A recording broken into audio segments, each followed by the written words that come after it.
Chapter 27:10. Not far from where the car was parked, there was a large wasteland. At this moment it was already late at night. The sky was as dark as ink, and not a single star could be seen. The two teams agreed to meet in the wasteland to carry out the transaction. The van parked by the roadside was full of military weapons and an order of 200 million in cash. Among the crowd of people dressed in suits and leather shoes, Gu Jinglian was surrounded by fully armed bodyguards. He was wearing a white shirt, black slim-fit trousers, and a long trench coat. Dressed in black, he almost blended into the night. His sharp black hair was smooth and black. Perhaps it had not been trimmed for a while, as the fine hair on his forehead covered his deep eyebrows. His eyes were unruly, and the slightly raised corners of his eyes were tinged with a bit of awe-inspiring but cold evilness.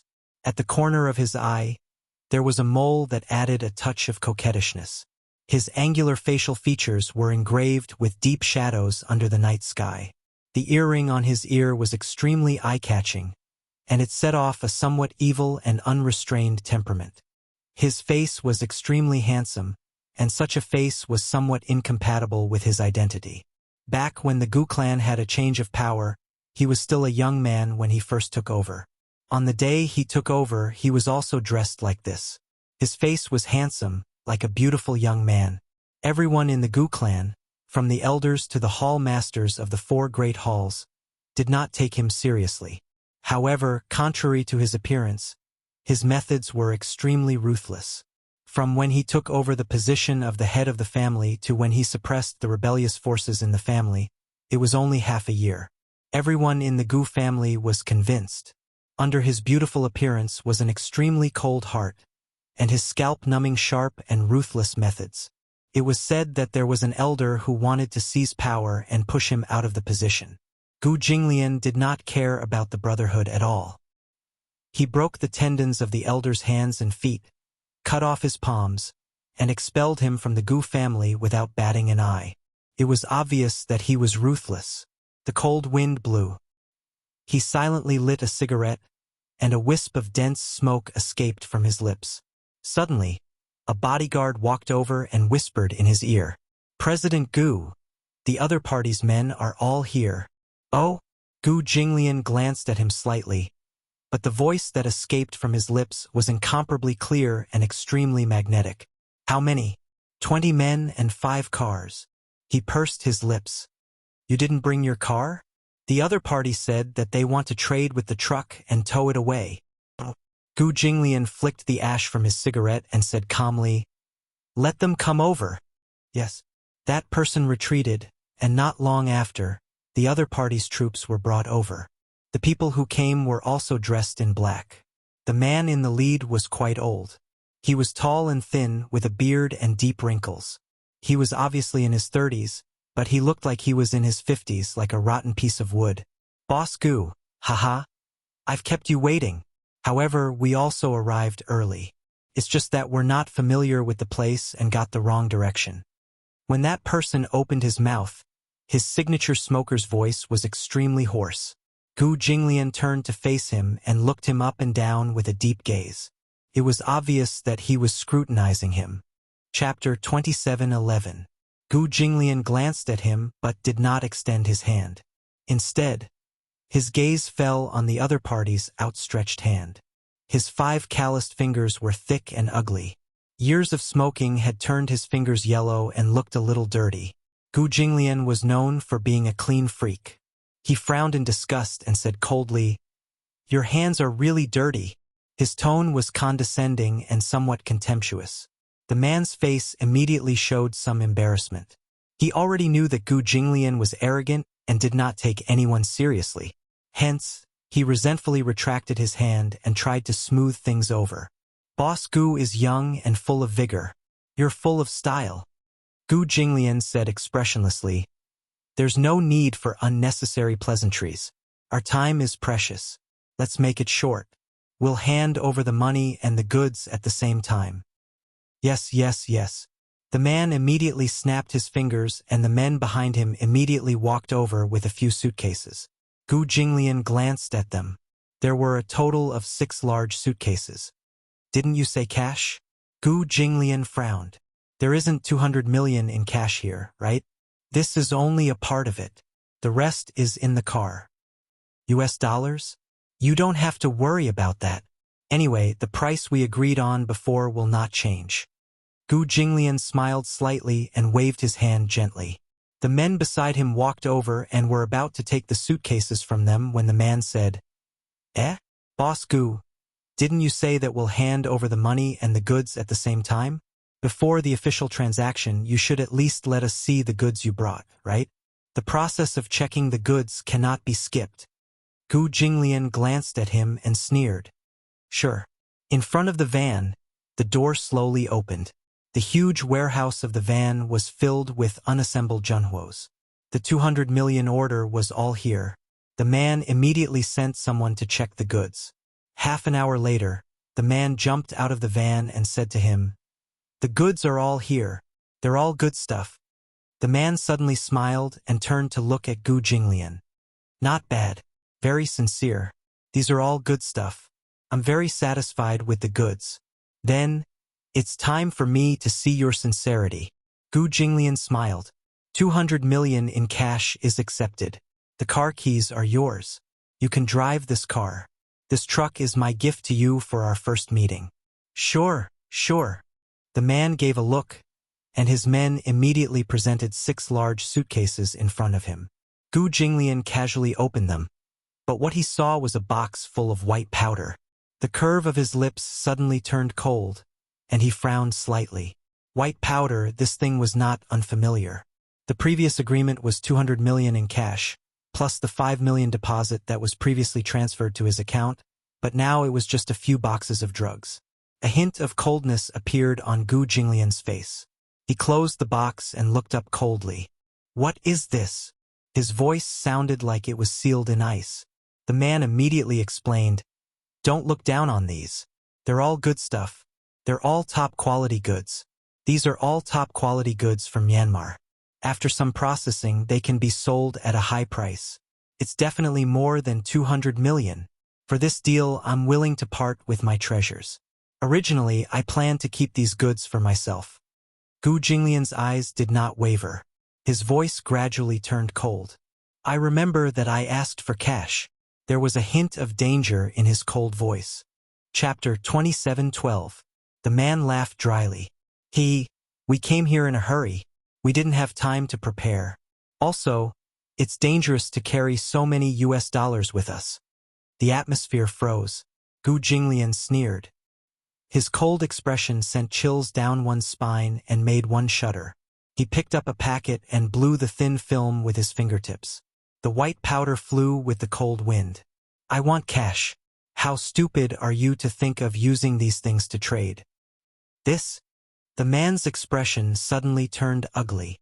"Gu Jinglian, these are all good things. You—" Gu Jinglian interrupted him impatiently. "Do you know the consequences of wasting my time?" "What?" Before the man could finish his sentence, he saw Gu Jinglian suddenly take out a gun from his waist. He loaded it neatly and aimed it between the man's eyebrows without any hesitation. Bang! Blood splattered everywhere. "What are you doing?" The other party immediately took out their guns, but Gu Jinglian's men moved quickly. Bang! Bang! Bang! Along with the gunshots that had been silenced, the group of people became cold corpses on the ground in the blink of an eye. Gu Jinglian did not have the patience to stay at the scene. He turned around expressionlessly. The bodyguards beside him immediately followed and escorted him to the car. "Mr. Gu, how should we deal with these people? Do you still need me to teach you?" Gu Jinglian was in a bad mood. He opened the car door and ordered coldly, "Check carefully. Don't leave anyone alive. Clean up the scene." "Yes." He turned around and was about to get into the car when he caught a glimpse of a child curled up quietly in the corner of the back seat. The puppy in his arms was alert. It immediately woke up when it heard the gunshots. When it saw someone open the door, it glared at Gu Jinglian fiercely. It bared its teeth and its eyes suddenly became fierce and vigilant. The child, on the other hand, was sleeping very soundly. The gunshots just now did not wake him up. Perhaps he was too tired. Once he fell asleep, he would be unconscious. Gu Jinglian looked at him and saw that his clothes were white from washing. His body was stained with mud, his shoes were tattered, his hair was messy, and his originally delicate and cute little face was covered with dust. He was in a sorry state. Where did this kid come from? Gu Jinglian was a little surprised. He had only left for a while, but he did not expect to see another child in the car when he returned. He raised his head and looked around. This was a desolate place that he had purposely chosen for the transaction. There were very few people around. Where the hell did this kid come from? When the bodyguard saw this, he was also very surprised. Just as he leaned over to wake the child up, the dog in Chu Xiaobao's arms immediately reacted and barked. The barking woke Xiaobao up. He suddenly opened his eyes and sat up straight. His clear and beautiful eyes met Gu Jinglian's. Ah! Gu Jinglian's eyes were filled with malice. He was quite frightened. This man was so scary. He was full of murderous intent. It was so scary. Although he looked like a very young and handsome man, his cold eyes made people's hair stand on end. Uncle, uncle. Chu Xiaobao opened his mouth in a panic and said these two words. Chapter 27:13. Before Gu Jinglian could speak, Chu Xiaobao immediately said in fear, Uncle, don't chase me out of the car. Okay? I was left here by bad people. If you chase me out of the car, I'll definitely die. Die? Gu Jinglian's lips twitched as he glanced around. What he said was true. If he was left here alone, a 5-year-old child would not be able to escape. No matter how strong he was, he would not be able to escape. However, this child could not tell whether he was a good person or a bad person. How could he be so sure that he would not be sold elsewhere? This child looked just like the little white dog in his arms. He looked pitiful and aggrieved. He was just short of hugging his leg and acting pitiful. Aren't you afraid that I'm a bad person? Gu Jinglian asked. Chu Xiaobao tilted his head and asked curiously, Bad person? Aren't you afraid that I'll sell you off? Uncle, you look very rich. Chu Xiaobao patted the genuine leather seat he was sitting on and said with a smile, Even if you sold me off, you wouldn't be able to afford this car. Uncle, you must be a good person. Gu Jinglian was speechless. Ha, the word good person had never been used to describe him. He curled his lips and said casually, I'm not a good person. Chu Xiaobao did not believe a word he said. It was hard for him to associate such an elegant and noble man with the word bad person. Hence, he said sweetly, how can a bad person admit that he's a bad person? I think that only people who commit murder and arson are bad people. Uncle, you look handsome and rich. You must be a good person. Just as he finished speaking, there was a loud boom. The warehouse behind the car was hit by gunpowder. The fire spread quickly and formed a huge fire. Under Xiao Bao's stunned gaze, a tall and burly man walked to Gu Jinglian's side and said respectfully, President Gu, the body count has been completed. It has been thrown into the warehouse and burned. Gu Jinglian nodded casually. When he turned around, he saw that Xiao Bao's expression was stiff. He pointed in the direction of the fire and asked in horror, Why is there a fire there? Gu Jinglian said casually, I did it. Why did you set the fire? Chu Xiaobao was a little scared. His voice became softer and softer, and his shoulders trembled faintly. Because I killed someone and set the fire to destroy the evidence. Chu Xiaobao didn't understand the idiom, destroy the evidence, but he understood the sentence, I killed someone. His mouth instantly formed an O shape. Gu Jinglian smiled. Are you scared? Xiaobao swallowed hard and then nodded hurriedly. Uncle, you're really a bad person? That's impossible. Uncle, you can't be a bad person. Gu Jinglian was impatient and said coldly, Get out of the car. Xiaobao swallowed again. However, he looked carefully at the barren scene outside the window and shook his head. I don't want to. Chapter 27:14. The corners of Gu Jinglian's eyes twitched violently again. He understood the logic behind it. But what did it mean to win over a 7-storied pagoda? On second thought, he was a 5-year-old child after all. It was inevitable that he would speak incoherently sometimes. Chu Xiaobao saw his cold-blooded face and his seemingly indifferent look. His tears fell even more violently. He hugged the puppy tightly in his arms as if trying to arouse his compassion. I'm only 5 years old. I'm still a child. Uncle, please be kind and save me. Okay? I won't pester you, and I won't blackmail you. Just send me to the county's police station, and that will be enough. Is that okay? Is that okay? Is that okay? Is that okay? Okay. Okay. Chu Xiaobao's coquettishness was definitely top-notch. At that moment, he was like a puppy wagging its tail and looking at him with a pair of innocent eyes, as if throwing him out of the car was a heinous crime. Gu Jinglian was getting a headache from his series of, okay? He frowned and said coldly, I can send you to the police station, but you have to be quiet on the way. Okay? He had a headache. That was why he hated children. He was chattering like a noisy little bird, challenging the limits of his patience. Chu Xiaobao saw that he had finally agreed. His eyes lit up and his expression became lively in an instant. He nodded repeatedly. Okay, okay, okay, Uncle, don't worry. I won't disturb you. I'll be quiet and not talk. You just have to. Another long string of nagging. Gu Jinglian was annoyed. He got into the car and blocked his mouth with his slender fingers.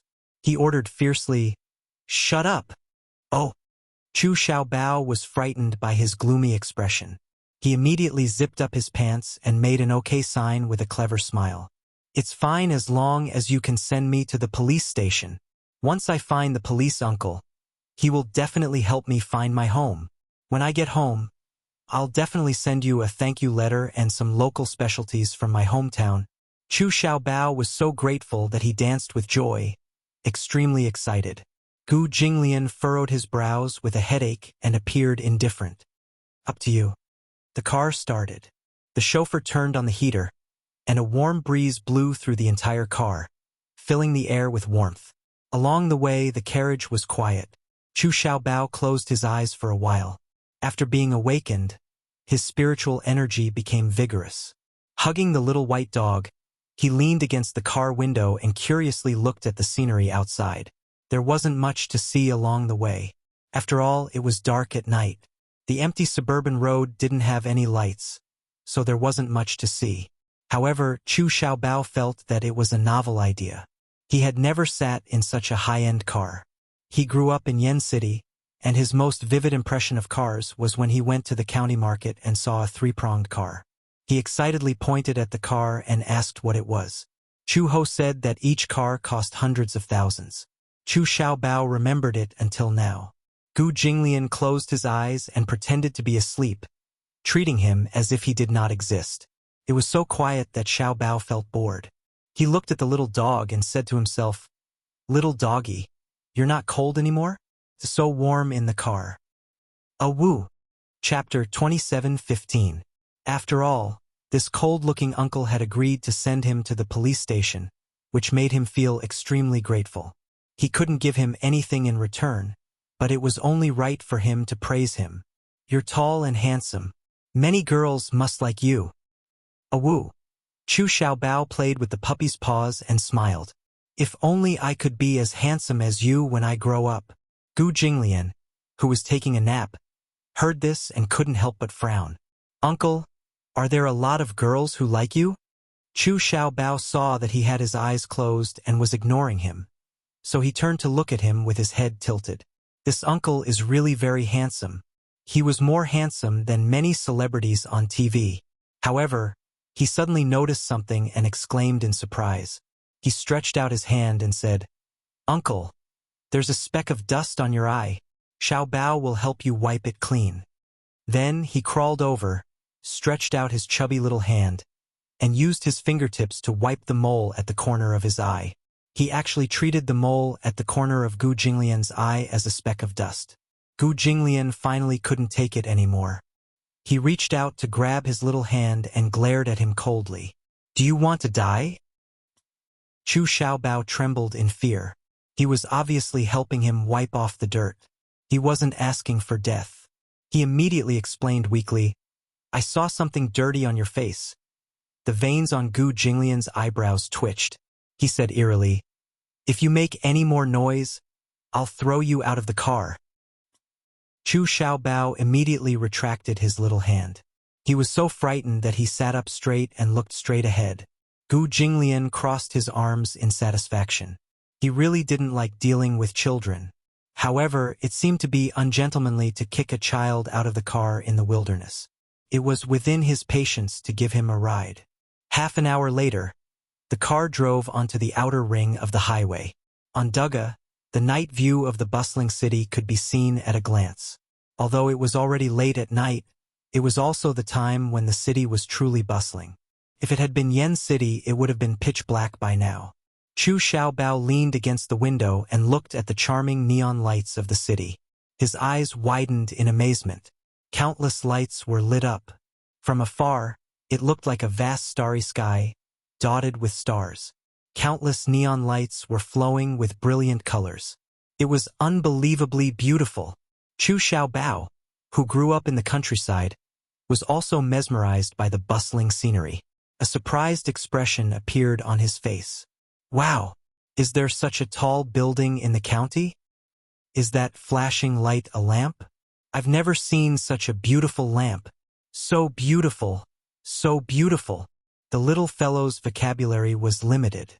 After pondering for a long time, he could only think of words like beautiful and beautiful to describe her. Gu Jinglian instructed the driver, "After we get off the highway, send this guy to the police station." Yes. Just as the boy was engrossed in the food, his stomach suddenly started acting up again, and he kept singing, "Coo, coo." He gently rubbed his deflated belly and encouraged himself. "Hang in there for a little while. There will be food soon."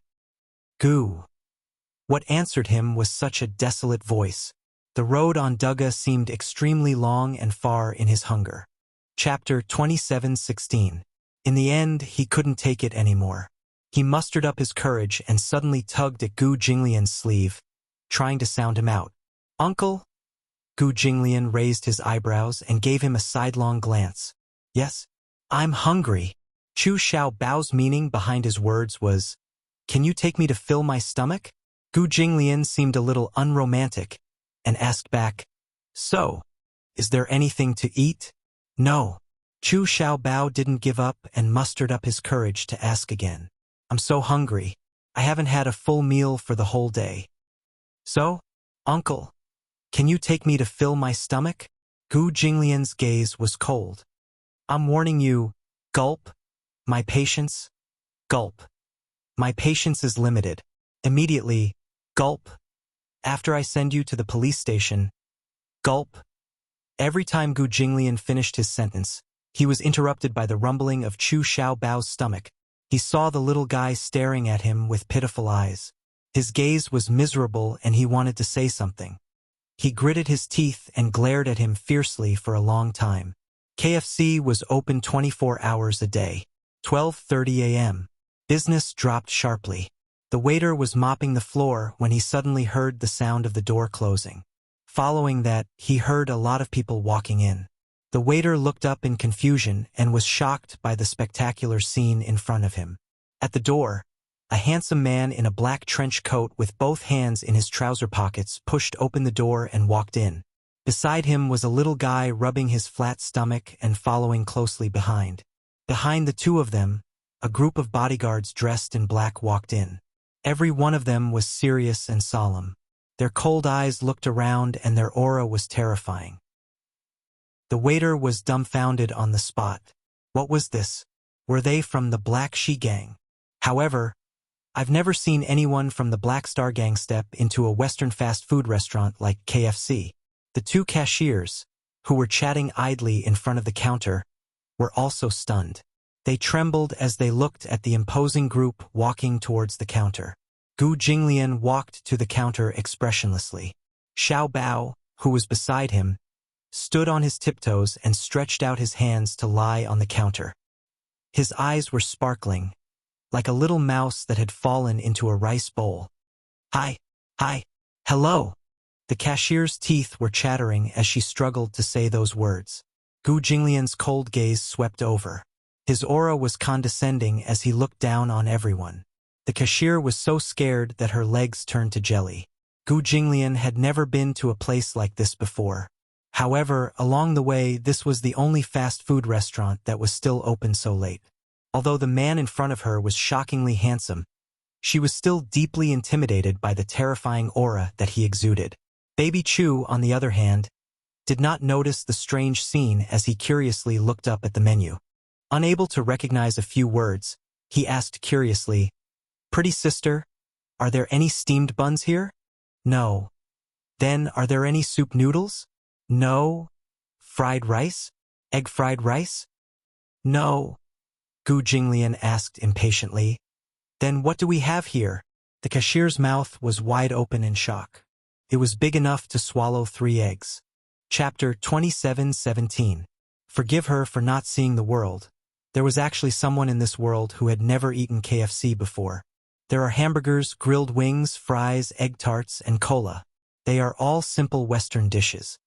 After the cashier introduced the dishes with difficulty, her back was covered in cold sweat. Xiao Bao asked curiously, "What's a hamburger?" "A hamburger is a hamburger." "What's an egg tart? Is it delicious?" Xiao Bao imagined a tower made of countless eggs. An egg tower. This was the first time he had stepped into such a luxurious restaurant. The dishes on the menu looked delicious, but he had never seen any of them before. The cashier was embarrassed again. "It's quite delicious." "Oh!" Xiao Bao excitedly pulled Gu Jinglian's sleeve. "Uncle, uncle, this beautiful sister said that the egg tarts are delicious. Can I have an egg tart?" Gu Jinglian's lips twitched. He took the menu and pointed at the children's set meal. 2 sets. 1. The total is 78 yuan. Cash or Alipay. As soon as the cashier finished speaking, a man in black suddenly strode over, took out his wallet, took out a bill from a stack of money, and handed it to the cashier. The cashier wished she could kneel on the ground to collect the money. After giving him the change while trembling with fear, Gu Jinglian walked to a booth. Baby Chu also skipped over, and the little white puppy followed with its tongue hanging out. After a while, the waiter served the set meal. The freshly made hamburger was soft and tempting. There were freshly squeezed fries, and cola with sparkling water. Everything was extremely novel in Xiao Bao's eyes. He held the hamburger in his hands as if he was holding a tribute and carefully tore open the wrapper. The aroma hit him, and he almost couldn't care less about being reserved and took a bite. It was delicious. Xiao Bao felt that the whole world was shining. The amazing taste almost sent him to the splendid clouds. This was probably the best thing he had ever eaten. 2 pieces of bread with meat. Why is it called a hamburger? That's weird. As he ate, his eyes greedily scanned the plate. He grabbed another French fry and put it into his mouth, eating it with relish. Gu Jinglian rested his chin on his hand lazily and looked at the night view outside the window. His slender fingers tapped lightly on the table. At the side, one of the subordinates suddenly discovered something very surprising. "President Gu, this child looks a lot like you." Gu Jinglian couldn't help but come back to his senses. He followed the line of sight and glanced at Xiao Bao, only to see him taking big bites of hamburgers, stuffing his mouth until it was bulging. However, under the bright light, his delicate little face leaped into his eyes. Earlier in the car, the lights were dim, so she didn't see his face clearly. Now that his subordinate had mentioned it, he took a closer look. Indeed, the eyebrows and eyes were somewhat similar. Her nose and mouth are alike too. She looks just like you when you were young. The subordinate had been by his side since he was young, so he had a deep memory of Gu Jinglian's appearance when he was young. Seeing that Gu Jinglian was indifferent, the subordinate sighed again. President Gu was really cute when he was young. His face was chubby, his eyes were big, and the whites were distinct. "I don't need your opinion," Gu Jinglian interrupted him. Chapter 27:18. The man immediately broke out in a cold sweat and kept quiet. Yes. However, Gu Jinglian took the man's words to heart. He began to look at the child seriously. It was rare for him to look him in the eye. Indeed, as his subordinate had said, This child's eyebrows were very similar to his. Even if they walked out, it would be natural for people to think that they were father and son. What a strange fate. Gu Jinglian asked with rare patience. What's your name? Xiao Bao Chu looked up. His mouth was full as he mumbled, My name is Xiao Bao Chu. I can't hear you clearly. Xiao Bao Chu immediately hugged the cola and took a big gulp.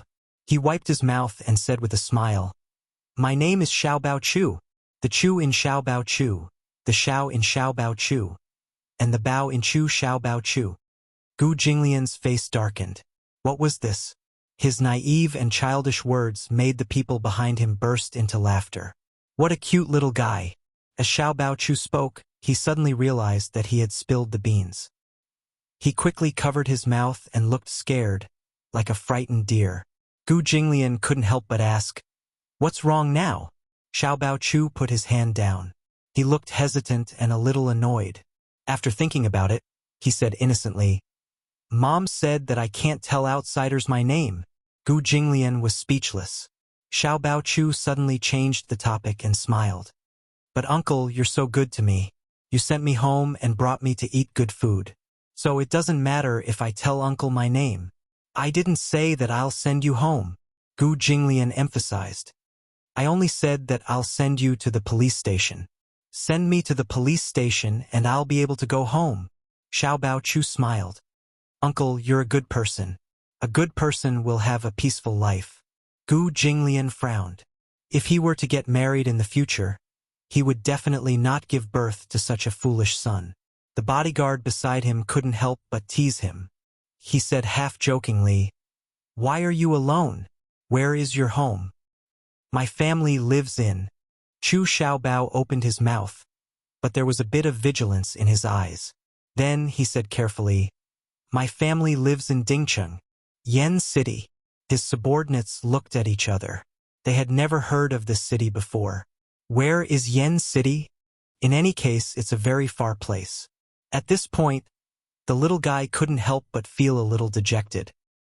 He placed the half-eaten hamburger on his plate with a heavy expression. Mom must be worried sick. Gu Jinglian frowned. Indeed, it was very suspicious for a child to appear in such a remote area. Then why were you there? Chu Xiaobao sighed heavily. It's a long story, but didn't uncle tell me to be quiet? I'd better not say anything. Gu Jinglian. Now he knew how to be quiet. He had been chattering along the way. How could he not know how to be quiet? This guy was obviously wary of him and didn't want to talk about it. He didn't expect him to be so vigilant at such a young age. Gu Jinglian watched him eat quietly. Chu Xiaobao was like a little hamster as he ate the two children's meals clean. Finally, he finished with a satisfied burp. Burp! Chapter 27:19. Gu Jinglian frowned. After eating his fill, Chu Bao slumped on the chair, rubbing his round belly and licking the salad dressing on his lips. He was extremely satisfied. Gu Jinglian asked, Are you full? Yeah, I'm full, Xiao Bao said contentedly. When the waiter saw that the little guy had finished eating, he immediately walked over respectfully and presented two cartoon dolls. Little kid, these are the dolls that came with the children's package. Here, for you. Eh? For me? Is it free? The waiter broke out in cold sweat. No, this is a gift. Xiao Bao held the two dolls in his arms as if they were priceless treasures. One was a Doraemon doll, and the other was a cartoon figurine with exquisite workmanship. Thank you, Auntie. He smiled sweetly to express his gratitude. After the waiter left, Xiao Bao handed the toys to Gu Jinglian as if he was presenting a treasure. Here, Uncle, I'll give you a toy. No, this toy is very cute. Xiao Bao looked at him with some confusion. A child's world was simple after all. He felt that such a cute toy could actually make him unmoved. He couldn't help but feel a little helpless and said reluctantly, Since Uncle doesn't like it, then I'll have to accept it. What a sly brat. Gu Jinglian got up. Let's go. I'll send you to the police station. Okay. Xiao Bao hugged the toys and jumped off the chair with his round belly. However, he was annoyed to find that he seemed to be too full and couldn't walk properly. In addition, he had walked for the whole day and his feet were badly bruised. Earlier, he had been thinking about the delicious food, so he didn't have any scruples. Now that he was full, the pain in his feet was even more obvious. Gu Jinglian had just turned around when he felt a heavy weight on his thigh. He looked down coldly and saw Xiaobao hugging his thigh. He said eagerly, "Uncle, hug!" The bodyguards behind him were dumbfounded. This child was really daring. He actually asked for a hug from the boss? "Can't you walk on your own?" Gu Jinglian ignored him. Chu Xiaobao said pitifully, "I'm so full. I can't walk anymore." However, he said the same words of wisdom again. "Uncle is so gentle. Give me a hug. Good people will have a peaceful life." Gu Jinglian looked at him gloomily. Just when everyone thought that his patience had reached its limit and he was about to lose his temper, he leaned over slightly and held him in his arms with one hand. Everyone was dumbfounded. President Gu. She actually lowered her status and carried this child. Oh my God. After all, Mr. Gu had never been patient with children. Chu Xiaobao was elated. She gently kissed his cheek and said shyly, "Uncle is the best." Gu Jinglian. He really despised this guy for kissing him.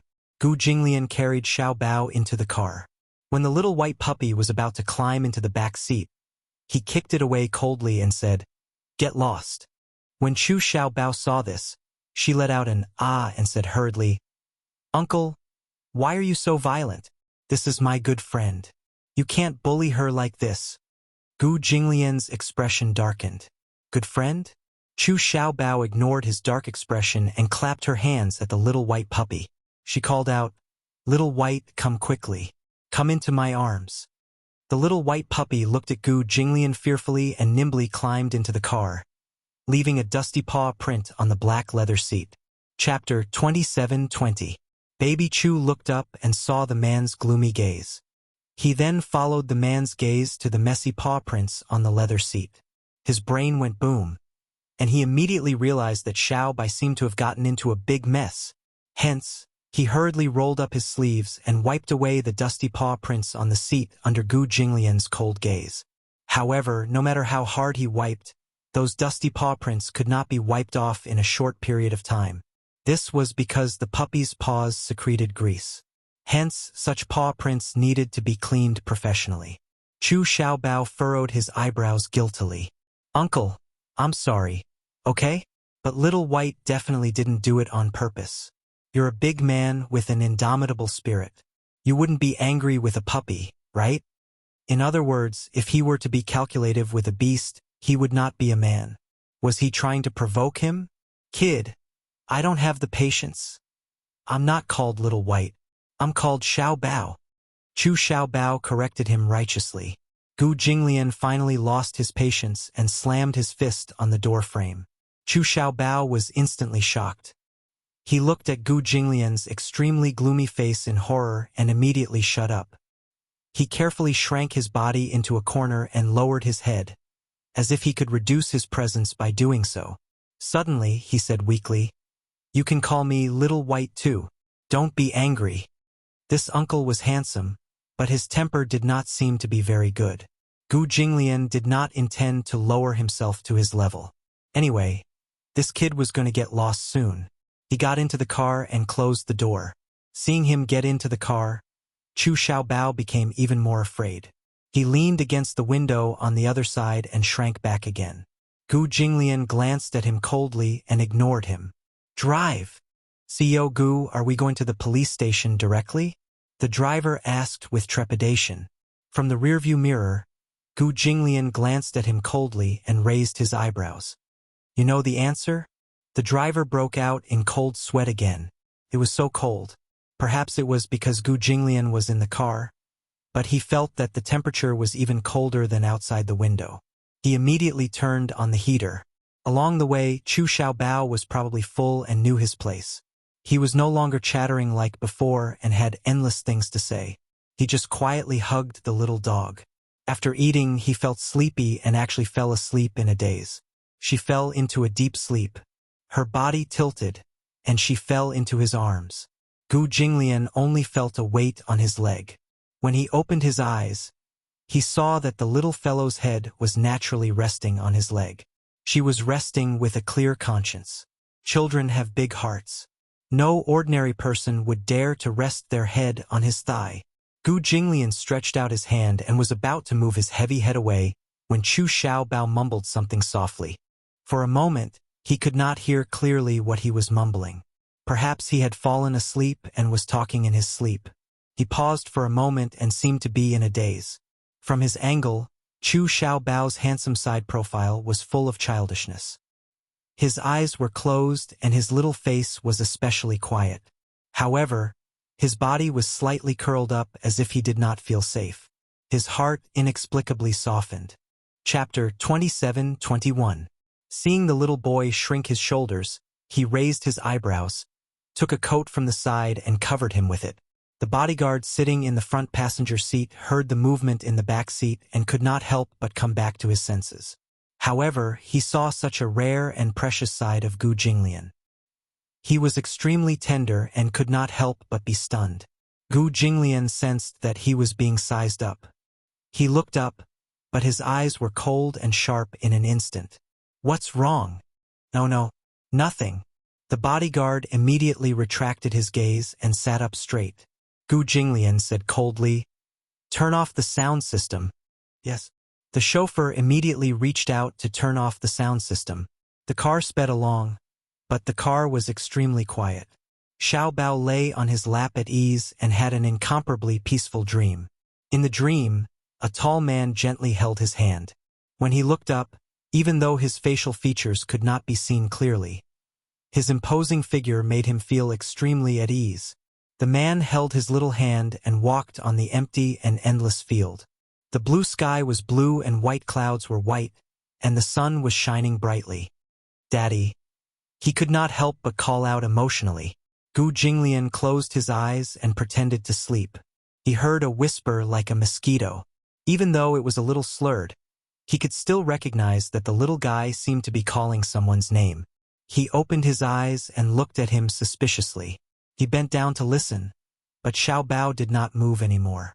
"President Gu, we're here," the chauffeur said. Gu Jinglian looked up and saw that they had already arrived at the police station. The car stopped steadily at the entrance of the police station. The bodyguard immediately got out of the car and opened the door of the back seat. He saw Xiaobao lying in Gu Jinglian's arms, sleeping peacefully. "President Gu, shall I carry him in?" Gu Jinglian looked down at the little guy.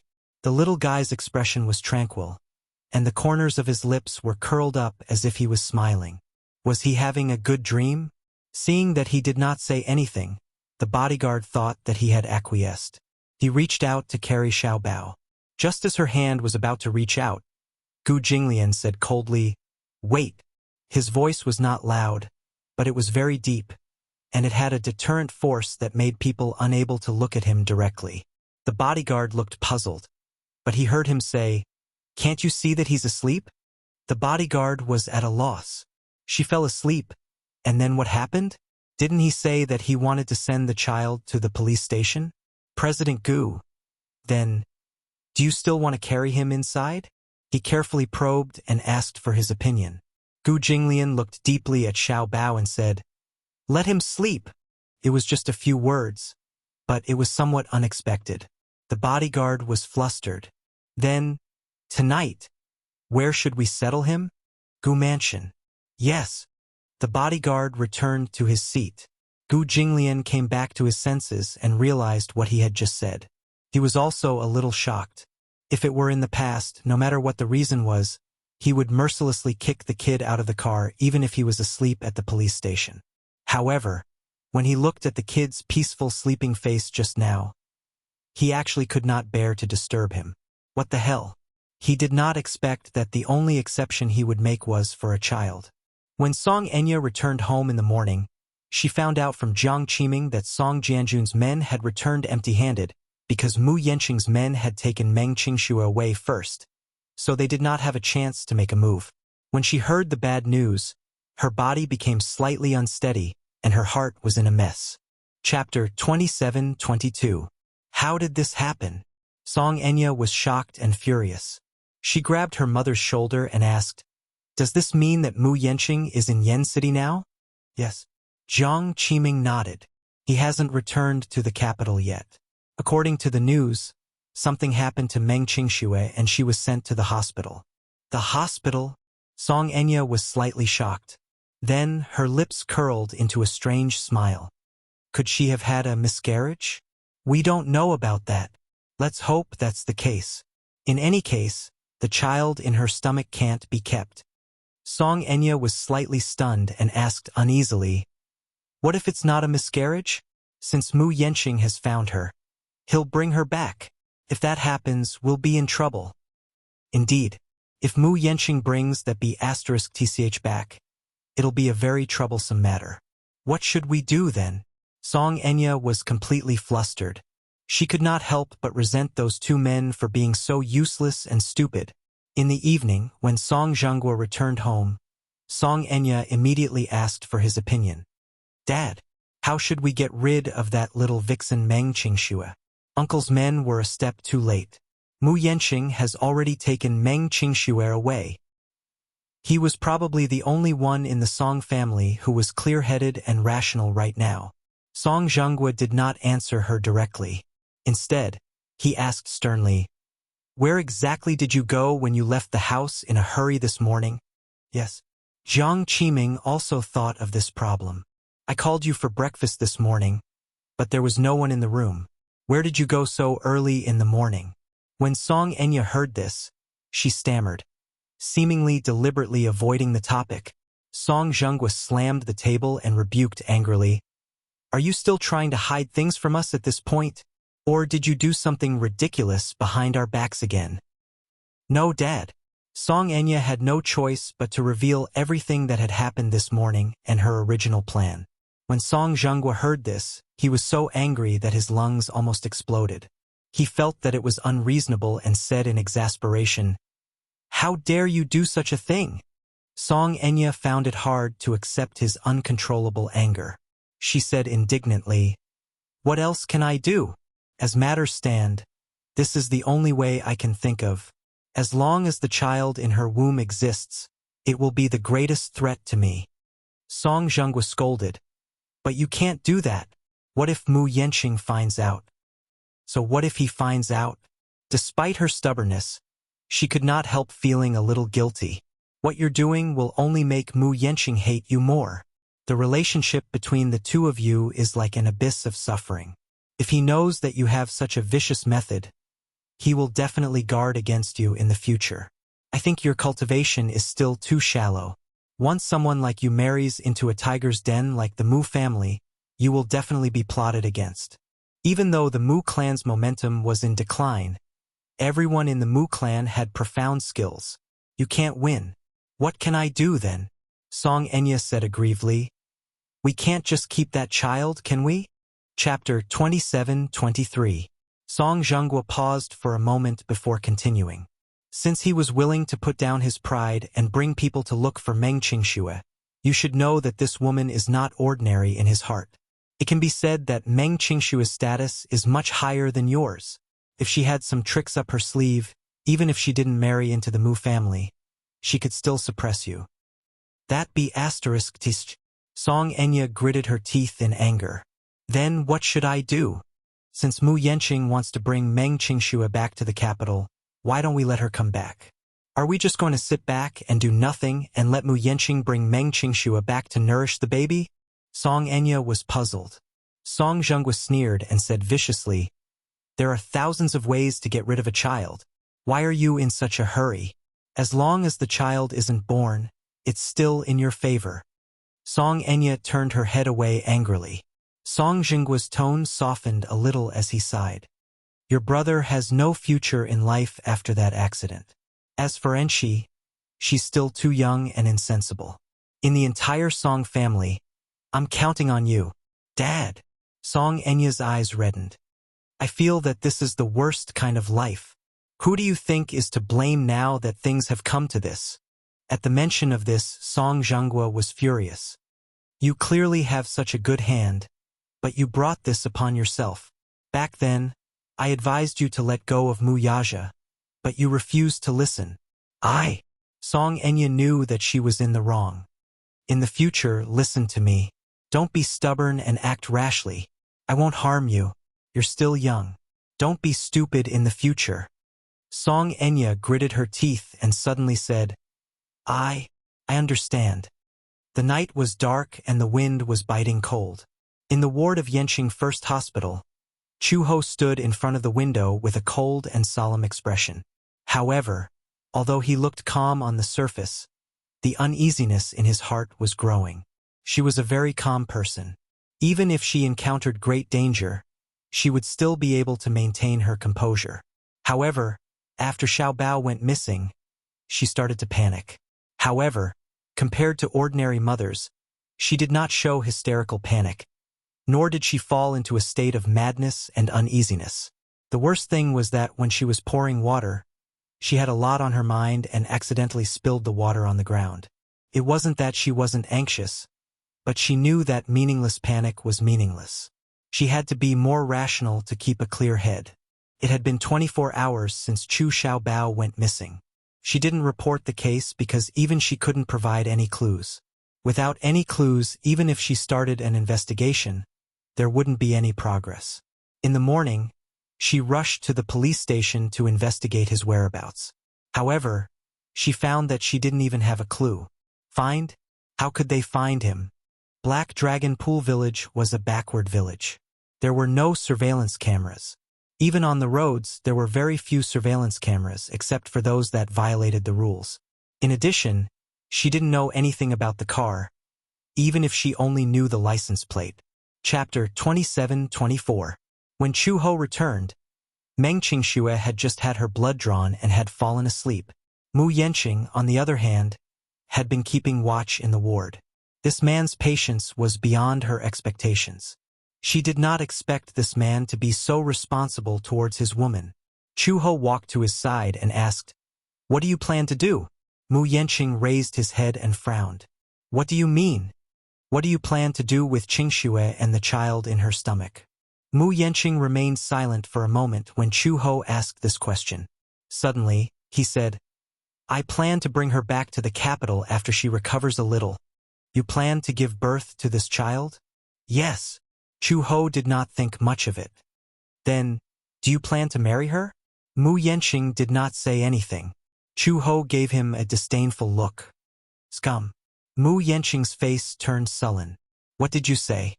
"I said that you're a scum. If you didn't hear me clearly, I'll repeat myself." "How dare you?" Mu Yenqing said coldly. "It's not up to you to judge and point fingers at me. Qingxue is a good lady. If you don't want to take responsibility, please don't ruin her. If you still love her, then as a man you should take responsibility." Just as Chu-ho finished speaking, the person on the bed moved. The two of them immediately looked over and saw Meng Qingxue slowly opening her eyes. Her brows were tightly knitted, and she seemed to be feeling a little uncomfortable. "Qingxue." Mu Yenqing immediately leaned over. "You're awake." The first thing Meng Qingxue asked when she opened her eyes was, "Where's Xiao Bao?" Chu-ho was stunned. Meng Qingxue woke up and opened her eyes. When she saw Chu-ho standing by the bed, she immediately sat up. "Chu-ho, have you found Xiao Bao?" She was so focused on Xiao Bao that she ignored Mu Yenqing. Chu-ho shook his head. "There are no clues." "Ah!" Meng Qingxue could not help but look disappointed. She bit her lip and said, "It's all my fault. This has nothing to do with you." Chu-ho had no intention of blaming her. "Don't overthink it. Qingxue, let me ask you, do you have any clues about the two men who took Xiao Bao away that day?" He went straight to the point. Meng Qingxue's eyes were filled with confusion when she heard that. She rubbed her temples. She had just woken up and had a splitting headache. But even so, she still forced herself to recall everything that had happened that night. "I remember their faces." "Go ahead." This was also one of the clues. Two men, one man, triangular eyes, flat nose, thick lips, dark skin, not very tall, only a little taller than me. 170 centimeters. Yes. Meng Qingxue nodded heavily. From his accent, he seemed to be from the north. The other man also had a northern accent. His eyebrows were thick, his eyes were a little prominent, his nose was high, and his lips were thin. He gave off a fierce vibe. That day, the two of them were wearing black clothes, and then, Meng Qingxue thought hard again. Suddenly, she thought of something and her eyes lit up. I remember the license plate of their car. If there's a license plate, can we find them? You remember the license plate? Chu Ho was a little surprised. Hope finally rekindled in his heart. Chapter 27-25. Yes, although it was dark that night, the lights in the house and the license plate reflected some light. I kept chasing after them, but when I saw that I couldn't catch up, I memorized the license plate. Chu Ho immediately asked, "What's the license plate?" "Black A87B, 9L. Okay." Chu Ho repeated it silently and memorized it. "I'll go to the police station right away and investigate this license plate." "Could it be a set of cards?" Mu Yenqing suddenly asked. Chu Ho said, "It's better to have a clue than not." She picked up her clothes from the clothes rack and was about to walk out of the door when Meng Qingxue rolled out of bed. "Chu Ho, I'll go with you." "No, you're too weak." Chu Ho said again, "Stay here and rest. See if you can think of other useful clues." With that, she left in a hurry. Meng Qingxue leaned back against the bed in a daze. From the corner of her eye, she caught sight of Mu Yenqing sitting at the side. Her face turned cold and she turned her face away. "Qingxue." Mu Yenqing frowned and suddenly asked, "Why did you leave just like that night?" "What else?" Meng Qingxue retorted coldly. "Since there's no hope, shouldn't I just let go? Do you still want me to be like how I was in the past, to compromise and submit to adversity?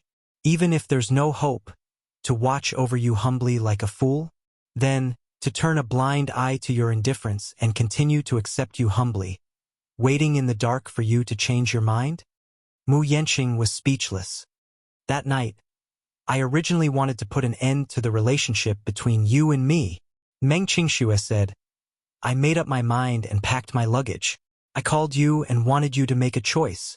Either we get married and live together, or I leave you and return your freedom to you and me." "Call?" Mu Yenqing said. "I was drunk that night and didn't receive your call." "Yes, you didn't receive my call. It was another woman who did." Meng Qingxue smiled bitterly. "She said that you were at her place and had fallen asleep because you were tired. Was I supposed to foolishly pretend that I didn't know? Then, like those concubines in ancient times, wait for you to come back from another woman's side before pampering me?" Mu Yenqing was suddenly jolted.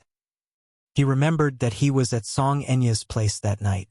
Could it be that Song Enya had said something to agitate her, causing her to leave in a rage? "What did she say to you?" "I forgot. I don't want to remember it either." Meng Qingxue appeared very aloof. Mu Yenqing explained, "Nothing happened between us that night. Do you think I'll believe your one-sided story again? When did I lie? What you did is what you did, and what you didn't do is what you didn't do." Meng Qingxue smiled. "Do you dare to swear?" "If an oath really comes true, I can swear." Meng Qingxue. Mu Yenqing continued, "Qingxue, come back to the capital with me. Don't worry, I will take good care of you until you give birth to the child. I will take on the responsibility of a father and raise the child well." Then, Meng Qingxue took a deep breath and asked calmly, "Will you take on the responsibility of a husband?" Chapter 27-26. "Yes, you're willing to take on the responsibility of a father, but you won't marry me in the end, right?" Meng Qingxue glared at him angrily. She could not take it anymore when he did not say a word. "Say something. If you don't care about status, I can bring you back to the Mu family. However, you know that I'm engaged. I can't take you as my wife, but I can give you everything except status. A good life, food, clothes, and necessities you can definitely—" "Shut up!" Meng Qingxue widened her eyes and forced her tears back. She suddenly felt that it was ridiculous and laughed out loud. "Except status? So, What you mean is that I can live by your side like a mistress and receive your love without being exposed. Meng Qingxue grabbed a pillow beside her and threw it at him fiercely. She screamed hysterically, Mu Yanqing, why do you always say such things so confidently? A good life? Glory and wealth? You know that I don't care about these things. Qingxue. Let's cut off all ties. Meng Qingxue suddenly burst into tears. I don't want to love you anymore. I don't want to live that kind of life anymore. I don't want to see the light of day like a pitiful worm. Mu Yanqing bit his lower lip hard. It was not that he was unwilling to marry her. It was just that he did not have Mu Yaja's boldness. Yes, he loved Qingxue. Perhaps it was only when he lost her that he realized what kind of person she truly wanted. Meng Qingxue's name had already occupied his heart. If he could, he also wanted to marry her in a grand and glorious manner. However, the Mu family's door was not open to him. He could not marry Meng Qingxue just because he wanted to. The Mu family paid attention to family background. What kind of background did Meng Qingxue have? Just her identity as a young model was enough to hit him back with a stick. However, he really could not give up on her. Qingxue, I promise you that I'll cut off all ties with any woman. I won't be a playboy anymore, and I won't touch other women. I will love you, only you, but I can't marry you. My family background, my identity, it's destined that you won't be able to marry into the Mu family grandly. But second uncle has already promised me. When the time comes, I'll marry you into the Mu family. Although you won't be my official wife, you'll still be my woman. Concubine, Meng Qingxue asked back. Her eyes were like a dead pool, dim and lifeless. Mu Yanqing's heart ached as he looked at her despairing expression. Qingxue, Meng Qingxue sneered and interrupted him. Mu Yanqing, you always have 1,000 ways to trample on me. She suddenly stared at him, gritting her teeth as she asked, Do you have a heart? Do you know that when a person is sad, their heart will really hurt? Her questioning made him a little irritated, and his mind was in a mess. He suddenly stood up and his attitude became more resolute. I'll bring you back to the capital. What? I'll give you one night to think about it. Qingxue, you can't live without me, and I can't live without you. With that, he turned around and left the ward. Meng Qingxue stared blankly at his back view as tears rolled uncontrollably from her eyes. After all, he was that selfish. He had never really cared about her feelings. Chapter 27:27. Chu Ho took the license plate and went to the police station to investigate. Soon, she found out the whereabouts of the van.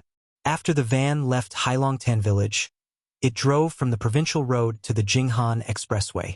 It was 6 o'clock in the morning when it finally arrived in the capital. Then the van drove to a remote area.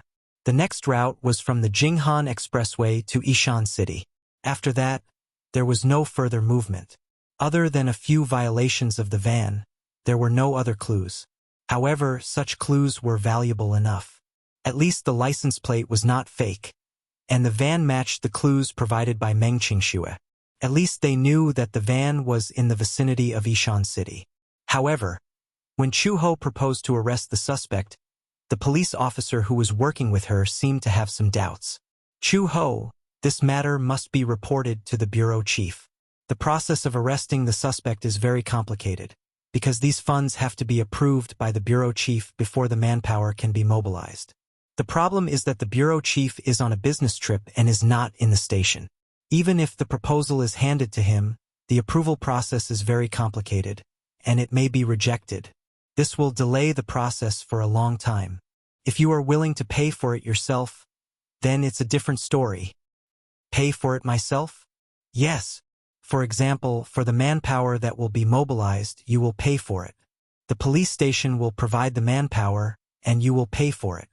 However, the clues are limited. Even if you bring a large group of people to Yishan City, you may not be able to arrest the suspect. Chu Ho's face stiffened. Yen City is a small county after all. The annual funding from the provincial bureau is limited. The bureau chief will not approve this proposal. Are you sure that Xiao Bao is really in this van? I'm sure. Chu Ho seemed to be struggling. I'm also willing to pay for it. How much will it cost? The police officer pondered for a while and made an estimation. Then, he said, a conservative estimate would be 100,000? 100,000? Chu Ho was a little stunned. Yes. Chu Ho's face became even more serious. If the suspect changes his target and we rush to Ishan City and return empty-handed, this money will be wasted. Chu Ho suddenly grabbed his collar and said coldly, "This has nothing to do with money. Even a few million isn't as important as a single strand of Xiao Bao's hair. Chu Ho, don't be agitated. Calm down. My son is missing. How can I calm down? I'm already calm enough. Then, if you're willing to pay for an interprovincial arrest at your own expense, I can report it to the captain and ask him to dispatch manpower. But I don't have the money." Chu Ho laughed mockingly. He suddenly felt that such a system was extremely ironic. She clearly grasped Xiao Bao's movements, but she felt powerless. "Chu Ho, we are also very concerned about Xiao Bao and his safety, but there is really nothing we can do about this. After all, you don't even have a household registration, so the director won't pay any attention to you." Enough. She didn't want to hear these pompous words. "I'll think of a way myself." Chu Ho returned to the hospital in a daze. Just as he walked to the door of the ward, he saw Mu Yenqing standing at the door, leaning against the wall and smoking silently. She walked into the ward as if she did not see him. Meng Qingxue saw her return and asked nervously, "Chu Ho, have you found any clues?"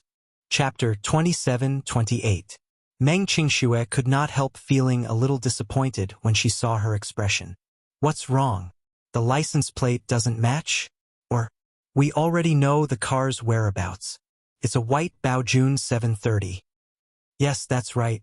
However, I don't know the model of the car. I only know that it has 7 seats and is very big. However, the back seat has been dismantled, and the logo is a horse. After the car drove to the capital, it went to Ishan City. Then, since we've got a lead, shouldn't we be able to arrest the suspect immediately? We need the chief's approval."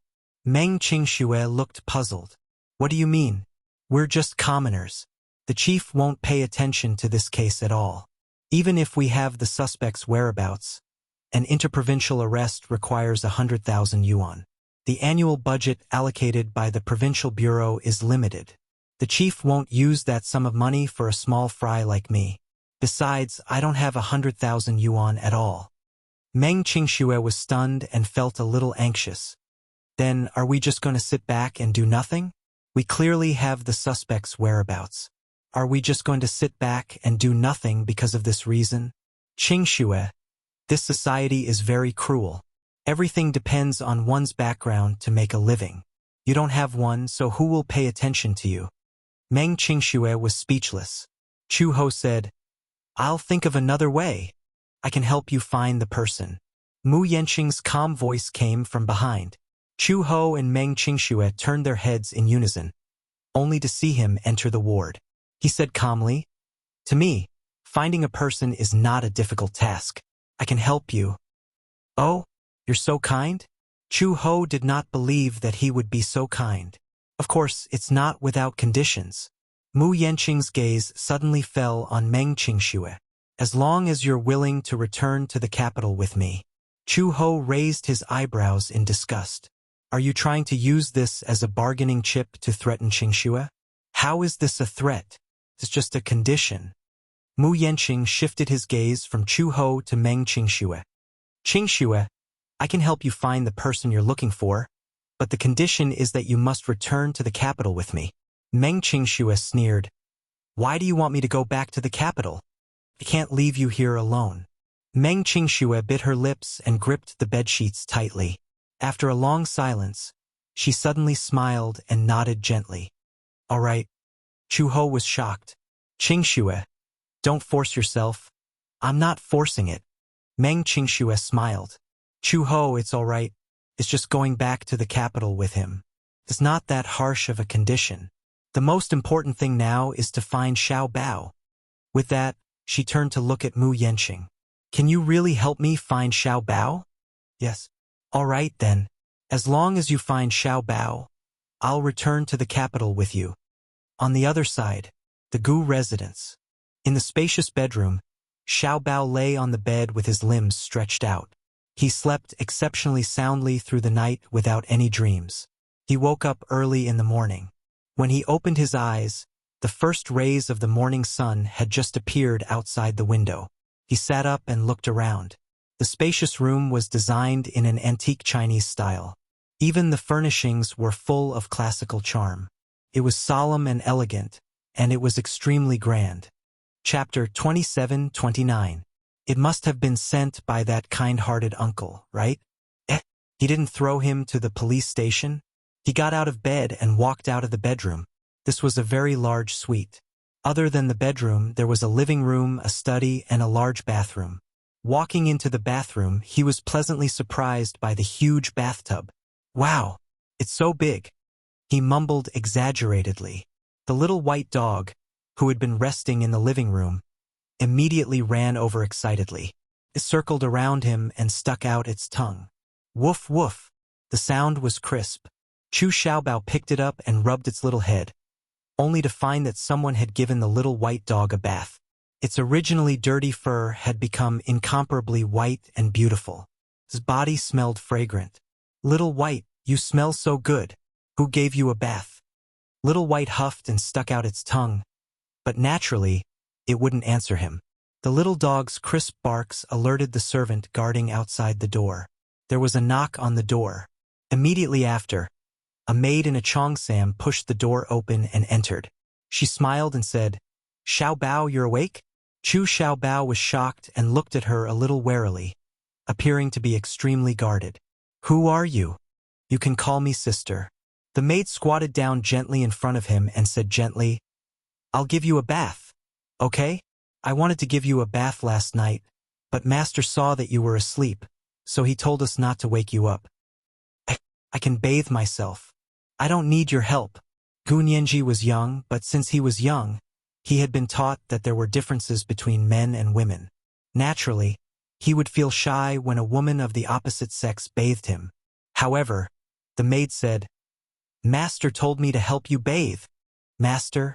The image of a white-haired old man suddenly appeared in Chu Xiaobao's mind. The corners of his lips twitched. Who is Master? Master's name is taboo. How can we servants have the right to call him by his name? Chu Xiaobao pouted. "I want that handsome uncle from yesterday to bathe me." Handsome uncle? Yes, it's that uncle who is very good-looking but looks very fierce.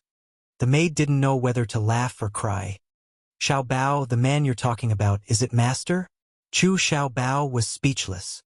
He's not old. He's clearly very young. The maid didn't know whether to laugh or cry. This Master was not referring to the old grandpa. In the Gu residence, everyone in the Gu family had to respectfully address Gu Jinglian as Old Master. The Gu family was a wealthy family with 100 years of history. Therefore, the system in the family also maintained the old rules. Old Master was a respectful title for the head of the family. Gu Jinglian was the head of the Gu family because everyone in the Gu family had to address him as such. "Master is still resting. Let me wash you." "No." Chu Xiaobao lowered his head awkwardly, his face red. "If you bathe me, I'll feel weird. Then, I'll stand aside and watch you. How about you wash yourself?" The bath was very deep. If such a young child were to slip, it would be very easy for him to drown. She had this concern. Chu Xiaobao reluctantly agreed. The maid carried him into the bathroom, ran a bath of hot water for him, and carried him in. Chu Xiaobao protected his chubby body and asked with a red face, "Can you turn your back? I'm a little embarrassed if you look at me." This little guy even knew how to be embarrassed. Chapter 27-30. Chu Xiaobao had already learned how to bathe by himself, but his movements were a little clumsy. Half an hour later, he carefully climbed out of the bathtub and used a towel to cover his private parts. He then said, "I'm done bathing. Okay, I'll help you put on your clothes." "No, I'll wear my own clothes myself. I don't need your help." The maid had no choice but to bring the clean clothes over. He clumsily put on his clothes and even shamelessly walked in front of the full-length mirror to admire himself. However, When he looked at himself standing in front of the mirror and saw his disheveled appearance, he felt a little disappointed. He rearranged his clothes until the mirror reflected his clean and tidy appearance in a shirt. Only then did he smile in satisfaction. However, the clothes seemed a little too big. In fact, these clothes were not bought according to his size. In the middle of the night, the clothing stores were all closed. Gu Jinglian asked his subordinate to prepare a set of clean clothes for Chu Xiaobao. His subordinate searched the Gu residence and coincidentally, the son of the Gu family's butler was 6 years old. He had bought a few sets of new clothes and had not had the time to wear them, so he contributed them to the Gu residence. However, only the hem of the clothes was a little too long, so they barely fit him. Aya, so cute. The maid sized him up and could not help but feel that he was extremely cute. She could not help but look at him again and again. Chu Xiaobao was a little shy from being stared at by her. His face was boiling hot, and he nervously tugged at the corner of his clothes, looking a little uneasy. "Don't keep staring at me," Chu Xiaobao muttered. Just as he finished speaking, his stomach suddenly grumbled, creating a huge ruckus. He was hungry again. Chu Xiaobao lifted his head and looked at her eagerly. The maid held back her laughter and asked gently, "Then, big sister will take you to have breakfast. Okay?" "Okay." Chu Xiaobao's eyes lit up when he heard that there was good food, and he allowed the maid to carry him to the dining room. The Gu family's mansion was located in a suburban villa where every inch of land was worth gold. It was said that the Gu residence was a rare piece of land with good feng shui that had been passed down for hundreds of years. Therefore, it could be said that the Gu residence had a history of more than 100 years. 10 years ago, the Gu residence was renovated, and a large area of the Gu residence's courtyard was renovated. More than a dozen elders of the Gu clan, for hall masters, and more than 100 members of the Gu clan lived here. How big was the Gu family? To be precise, it covered an area of more than 100 mu. Among them, 60 to 70 mu were manicured courtyards and gardens, close to 150 bedrooms. It was located in the north and faced the south. On the east side was a side door for servants to enter and exit. In addition, there were 5 secret doors.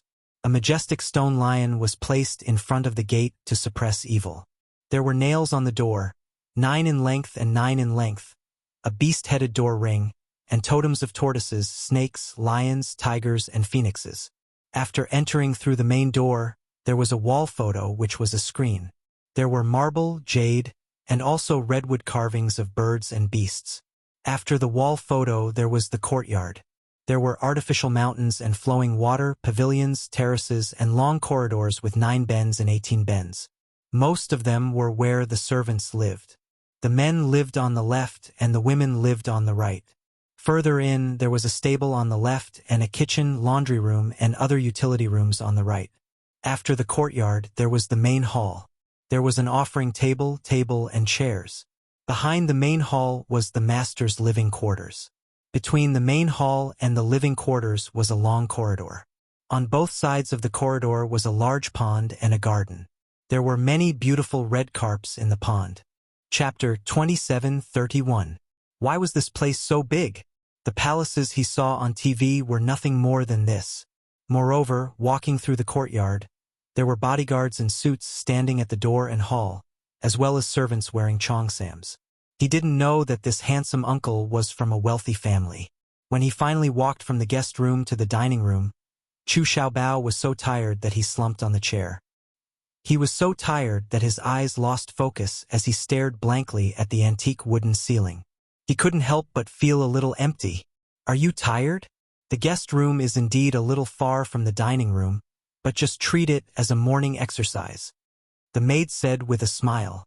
"This place is really big." Chu Xiaobao panted slightly and said, "I'm even hungrier after walking all the way here. What do you want to eat? I'll ask the kitchen to make it for you." "I like to eat noodles," Chu Xiaobao said carefully. "Okay. Is red soup noodles okay?" "Okay." The maid entered the kitchen. Taking advantage of her absence, Chu Xiaobao began to look around curiously, looking at every decoration in the dining room. The dining room was very big, with a strong new Chinese style. The tables and chairs were made of high-quality red sandalwood, and it was the most expensive red leaf sandalwood. Ordinary people might not think much of it, but red leaf sandalwood was expensive in the world, even if it was a string of beads. The Gu family was rich enough to polish it into furniture, cabinets, screens, and reliefs. Red sandalwood was also known as Hainan pear wood. Whether it was hardness, softness, or fineness, it was superior. From a medicinal point of view, it was Hainan Wangwali. It had a fragrance that could adjust the environment. Therefore, as soon as he stepped in, Chu Xiaobao smelled a faint fragrance that refreshed the heart. The ceiling was made of black rosewood from Laos. Authentic black rosewood was sold for 6 figures per ton in the market. Authentic black rosewood from Laos was the best. The black rosewood here was also called big leaf red sandalwood. In fact, it was originally called big leaf red sandalwood, but later came out of the national standard. In the national standard, big leaf red sandalwood was called black rosewood, so now the standard name was black rosewood. It was very expensive. The Gu family was rich enough to make a large number of hanging ceilings. If it had to be converted in terms of money, such a restaurant, which was only a few dozen square meters, was probably worth tens of millions. Although it looked reserved, it was actually extremely luxurious. Chu Xiaobao walked to a shelf and found an extremely beautiful vase. Out of curiosity, he couldn't help but take the vase down and hold it in his arms, touching it with his small hands.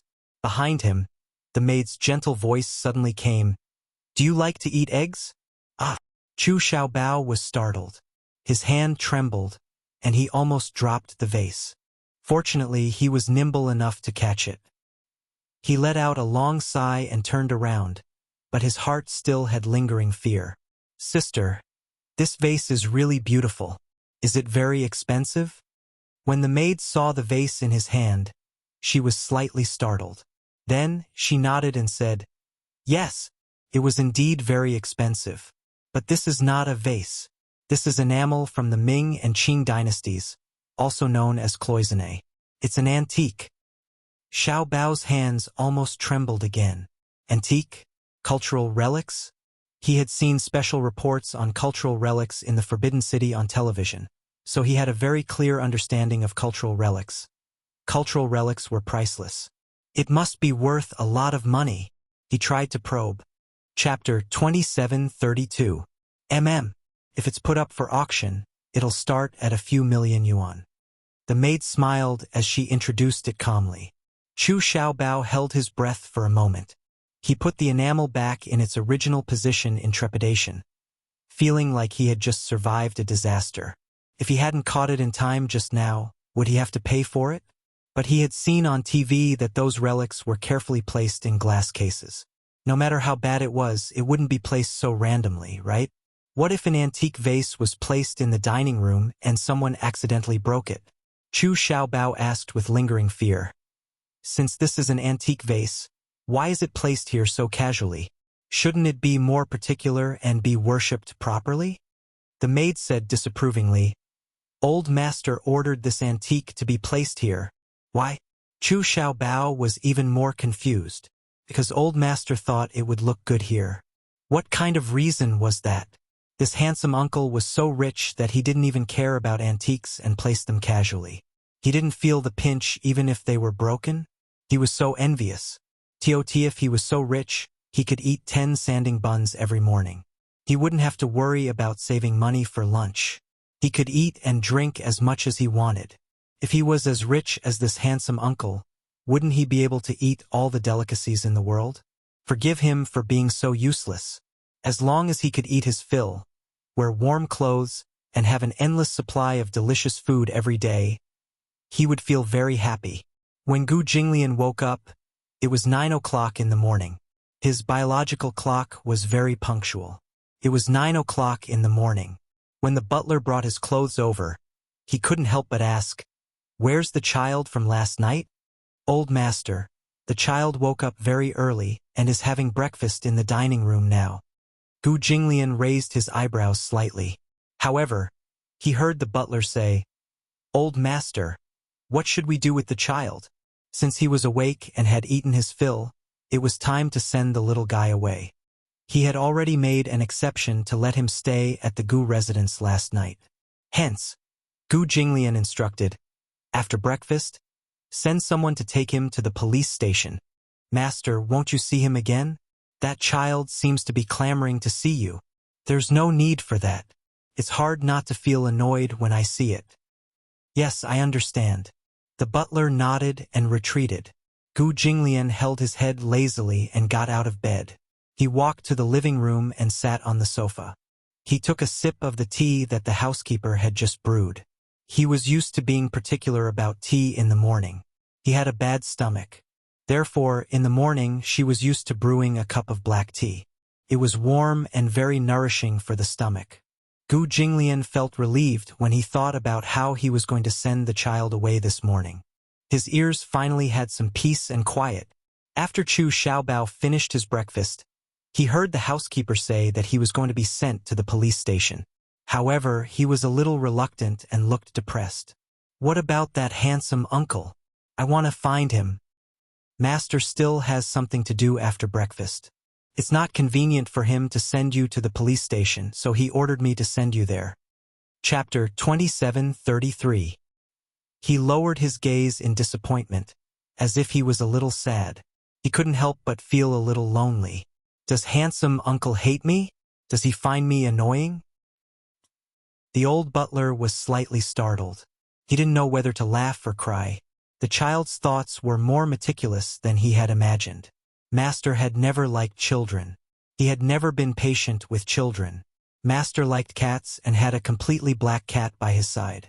When he was free, he would carry the black cat and take a walk in the yard. It could be seen that Master's personality was more of a loner. He didn't like children. However, he couldn't say it in front of Chu Xiaobao. Otherwise, it would inevitably hurt the child's heart. He's just a little busy. The butler comforted him kindly. Master has a lot of work to do, so he can't personally send you to the police station. Oh, all right then. Chu Xiaobao nodded. He smiled slightly and said politely, "Thank you, grandfather. It's nothing. This is my duty." The butler liked this child from the bottom of his heart. It was not because of any other reason, but because this child's facial features were very similar to Master's when he was young, especially that pair of eyes. Although they were not the same, they were very similar. The most different thing was that when Gu Jinglian was young, his eyes were extremely indifferent, as if they were condensed with an ethereal mist. However, this child's eyes were extremely clear and had a kind of spirit and alertness unique to children. One look and one could tell that he was an intelligent child. It had to be said that this was a kind of fate. The butler prepared a small bag for him. It contained some snacks and desserts, as well as some water. When he arrived at the police station, he probably wouldn't have such good conditions. After all, the police station was busy with their own matters and couldn't take care of him. He was afraid that the child would be hungry in the police station and no one would take care of him, so he thoughtfully prepared snacks and drinks. Chu Xiaobao was a little embarrassed to accept it, but the butler said, "This was prepared by Master." Did handsome uncle prepare it for me? Yeah, Chu Xiaobao said emotionally. I didn't expect uncle to be so handsome, so rich and so kind. The butler was speechless. The old master was handsome, young, and rich. He had to admit these 2 points. However, he couldn't agree with the phrase, still so kind-hearted. After all, the child was innocent and did not know the ways of the world. The Gu family was not a good place. It was a dragon's pool and a tiger's den that many feared. Chu Xiaobao took the small bag with a smile and said happily, Then I'll reluctantly accept it." When the old butler sent the child to the police station, he happened to bump into the deputy director. The deputy director and the Gu family had been dealing with each other for many years. After knowing the ins and outs of the matter, he straightforwardly promised to help the child find a home. However, after some investigation, according to the clues provided by Xiao Bao and the names of his family members, they were unable to contact Chu Ho, because the internet did not have Chu Ho's household registration information. As for the phone number provided by Xiao Bao, when he called it, he was notified that it was not in service. Chu Xiaobao stared at the number in confusion for a long time. He didn't know if he had remembered it wrongly, but in his memory, this was the number. Chapter 2734. The deputy bureau chief was also in a dilemma for a moment. He patiently asked if Xiao Bao had remembered wrongly. "I." Xiao Bao scratched his head, and for a moment he also had some self-doubt. He used to memorize Chu He's phone number by heart, but he rarely called her. Usually, he would just stay at home and watch TV if there was nothing important. Chu He asked him to memorize her number just in case. However, as time passed, he could not remember the number clearly. When he tried to recite it with difficulty, it was indicated that the number was no longer in service. The deputy bureau chief started from the household registration information, but he could not find any information about Chu Ho. This was natural. Strictly speaking, Chu Ho was a missing person. After being missing for 4 years, the family could apply for the cancellation of the household registration. But what was even more worrying was that Chu Ho did not have any memories of her identity. She had tried to find her identity, but she could not find any information about her on the internet. When she lost her memory, she went through the police network. Whether it was DNA comparison, face comparison, or ID card information database, she could not find any information about her past. There was no information, only a few special identities. First, Chu Ho might have been a returned Chinese in the past. She did not have any nationality, so it was difficult to search her country's information database. Second, it was unlikely that she was an illegal resident. Third, her identity was special. For example, if Chu Ho was a special organization of Juandue, it would be difficult to find her identity information on such a network. This kind of organization had its own information database, and only after leaving the organization would the information be placed in the country's identity database. For example, special agents or black officers. However, Xiao Bao did not mention that Chu Ho was a missing person. More importantly, he did not know much about Chu Ho's past. He only knew that he did not have a father. The deputy bureau chief searched for a long time, but he could not find any clues. Thus, he could only propose a DNA comparison method. However, this required the technical means of DNA testing. To draw blood, the housekeeper told the little guy about this, and the little guy's face immediately collapsed. Draw blood? The image of a doctor in a white coat holding a huge syringe appeared in Xiao Bao's mind. He immediately said with a sad face, "That must be very painful." He lied to him. "It won't hurt. Just poke it with a needle." Chu Xiao Bao shook his head like a broken drum. No, don't try to lie to me. Injections are very painful. It's so painful to poke such a sharp thing into the body. But if you want to find your mother, this is the only way. Otherwise, you can't provide detailed information about your mother, right? What about your father? At the mention of Daddy, Baby Chu lowered his head in disappointment and pouted even more aggrievedly. "I don't have a father." The housekeeper tried his best to comfort, and finally managed to coax the tears that was about to come out of his eyes. In the end, Baby Chu finally decided to compromise. Hence, the deputy director sent someone to bring the child to the hospital to collect information. This old housekeeper was quite good at coaxing children. Chapter 2735. He still had some tricks up his sleeves. After collecting Xiao Bao's DNA and sending it to the database for comparison, the deputy bureau chief said that it would take at least 2 days to complete. Hence, in the end, Chu Xiao Bao was still brought back to the Gu family. Gu Jinglian was originally checking the accounts at the casino when he received a call saying that Xiao Bao was not able to provide any useful information and was brought back to the Gu family. What? Gu Jinglian was obviously unhappy. Why didn't you leave him at the police station? The police station is short of manpower, so they won't be able to take good care of this little guy. Moreover, the little guy said that he wanted to go back to the Gu family to look for you. He seems to rely on you, old master, so... Gu Jinglian smirked coldly. "Uncle Fu, I've never seen you so soft-hearted before." Uncle Fu smiled awkwardly. Gu Jinglian was too lazy to argue with him. "Settle him down first and don't let him cause any trouble." "Understood." Uncle Fu suddenly thought of something and had a flash of inspiration. He looked at Xiao Bao, who was fiddling with his fingers, and thought about it carefully. "Old master, This little guy looks so much like you. Do you want to do a DNA test with you? Are you suspecting that he's my child? Gu Jinglian's lips suddenly turned cold and his tone froze. Do you think that with my style, I would be so sentimental as to leave a child outside? No, I don't mean that. Old master, please don't think too much. I'm just... Gu Jinglian snorted coldly and could not be bothered with him. He hung up the phone and continued to check the accounts. The accounts of the casinos were huge and could easily reach hundreds of millions. Generally speaking, he would personally check the accounts to prevent anyone from tampering with them. Checking the accounts of the 4 major casinos under the Gu family's name was extremely complicated. Only a capable person like Gu Jinglian could do it in a day. When the checking of the accounts was completed, it was already 8 o'clock in the evening. After dinner, he returned to the Gu residence. However, when he opened the bedroom door, he saw a certain little girl lying on her stomach in her pajamas on his big bed.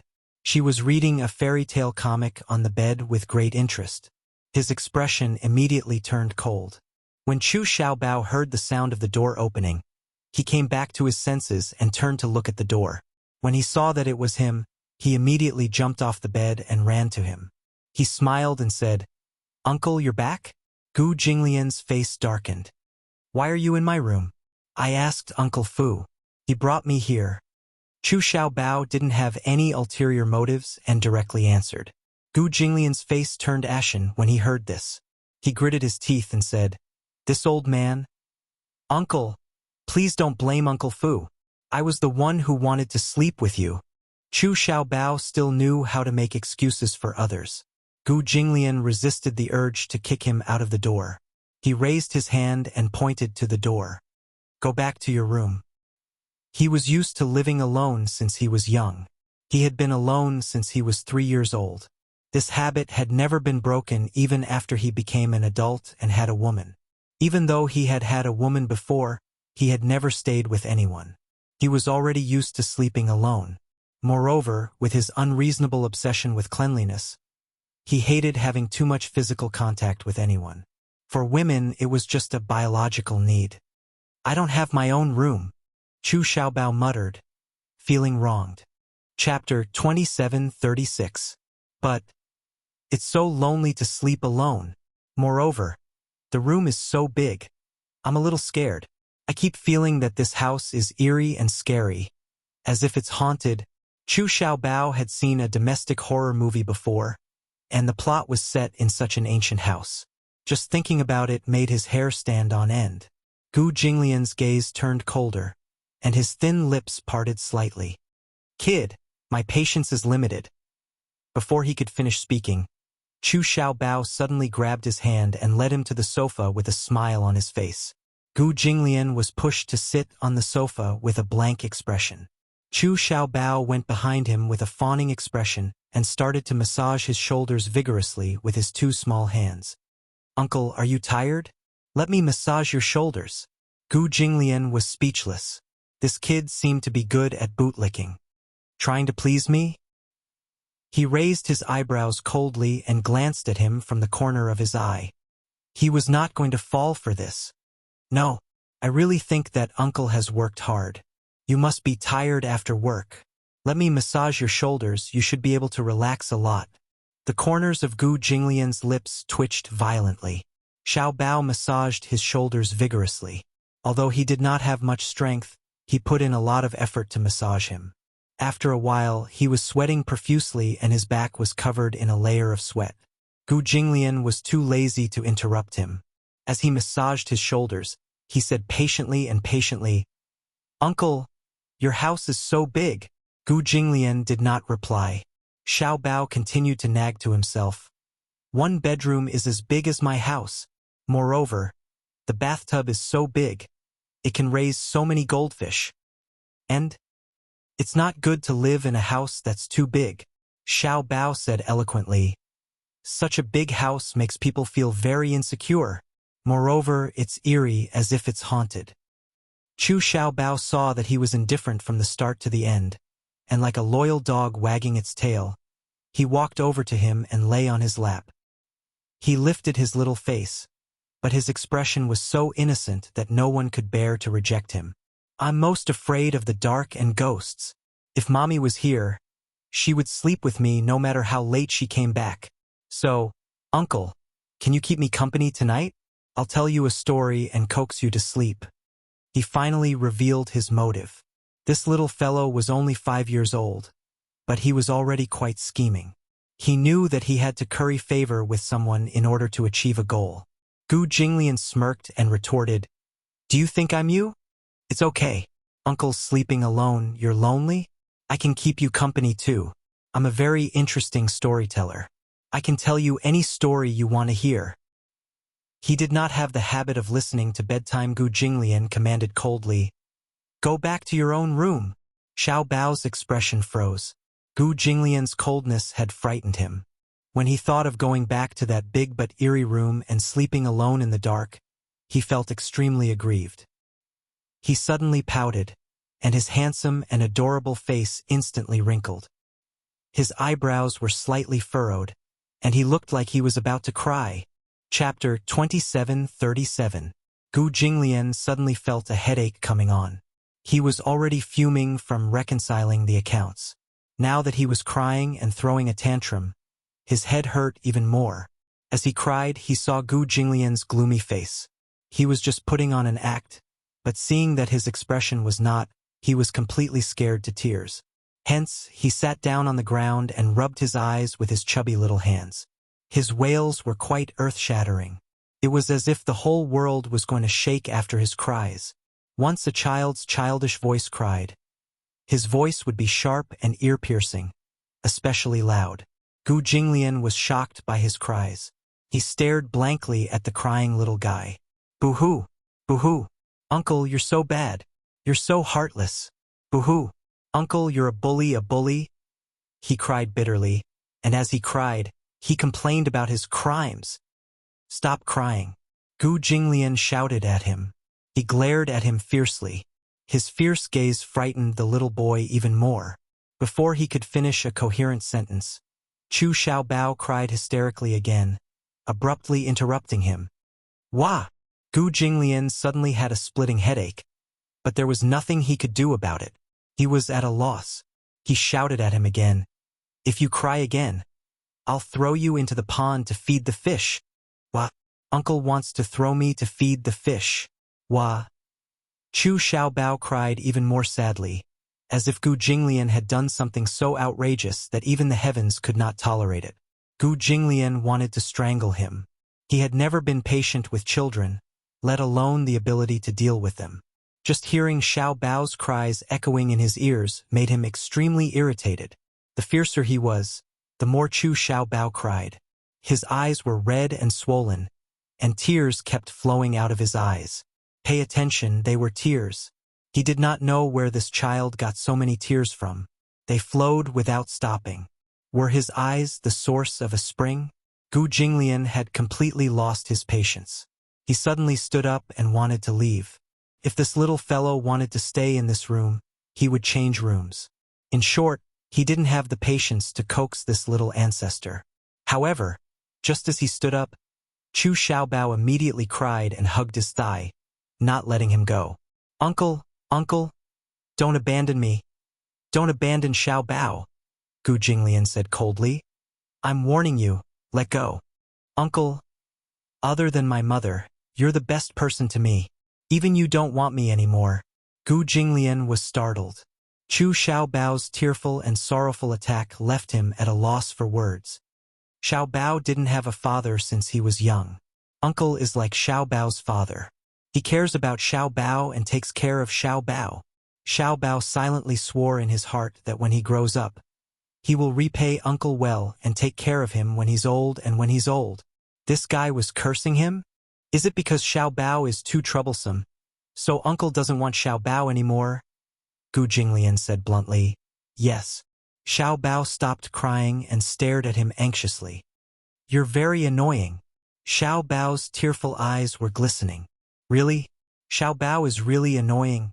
Very annoying. Sob. Chapter 27:38. He was originally aggrieved, but now he was crying sadly.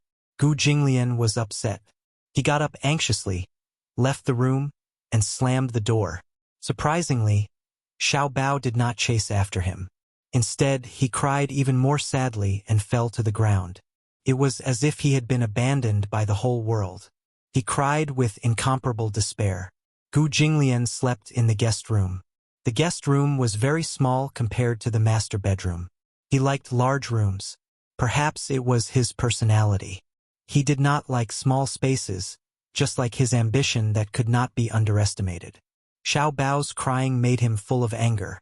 He went into the shower and took a cold shower. After washing up, he lay on the bed, but he could not fall asleep. Baby Chu's cries reverberated incessantly in her ears. He was completely brainwashed by his crying. He never thought that there would be a child who was not afraid of him at all and liked to stick to him. He never thought that he was fated to be with children. Young children tended to like people who were approachable.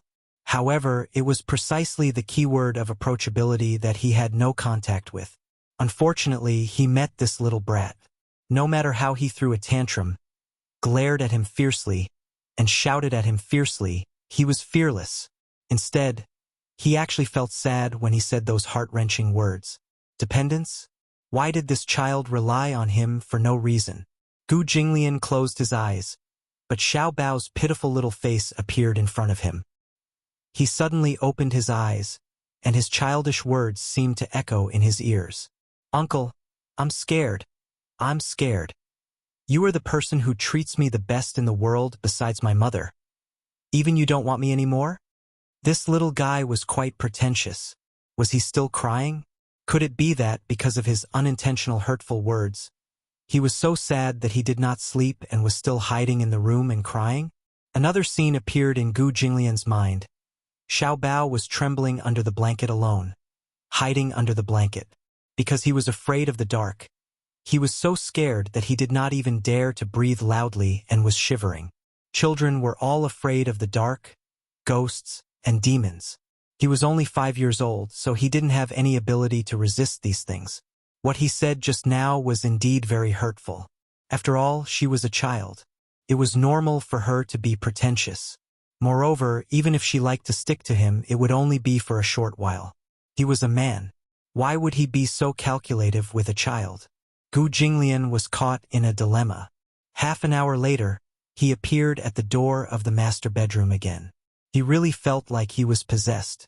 Gu Jinglian was dressed in his pajamas. He pushed open the bedroom door and thought that he would see the scene that he had imagined. For example, the clingy little brat was tossing and turning in fear under the blanket. However, as soon as he opened the door, the child's innocent laughter immediately rushed into his ears. "Ha ha ha ha! It was so fun! I want more!" Gu Jinglian looked in the direction of the voice and saw Uncle Fu sitting on the bed, holding 100,000 little jokes. Xiao Bao was lying under the blanket, shaking with laughter.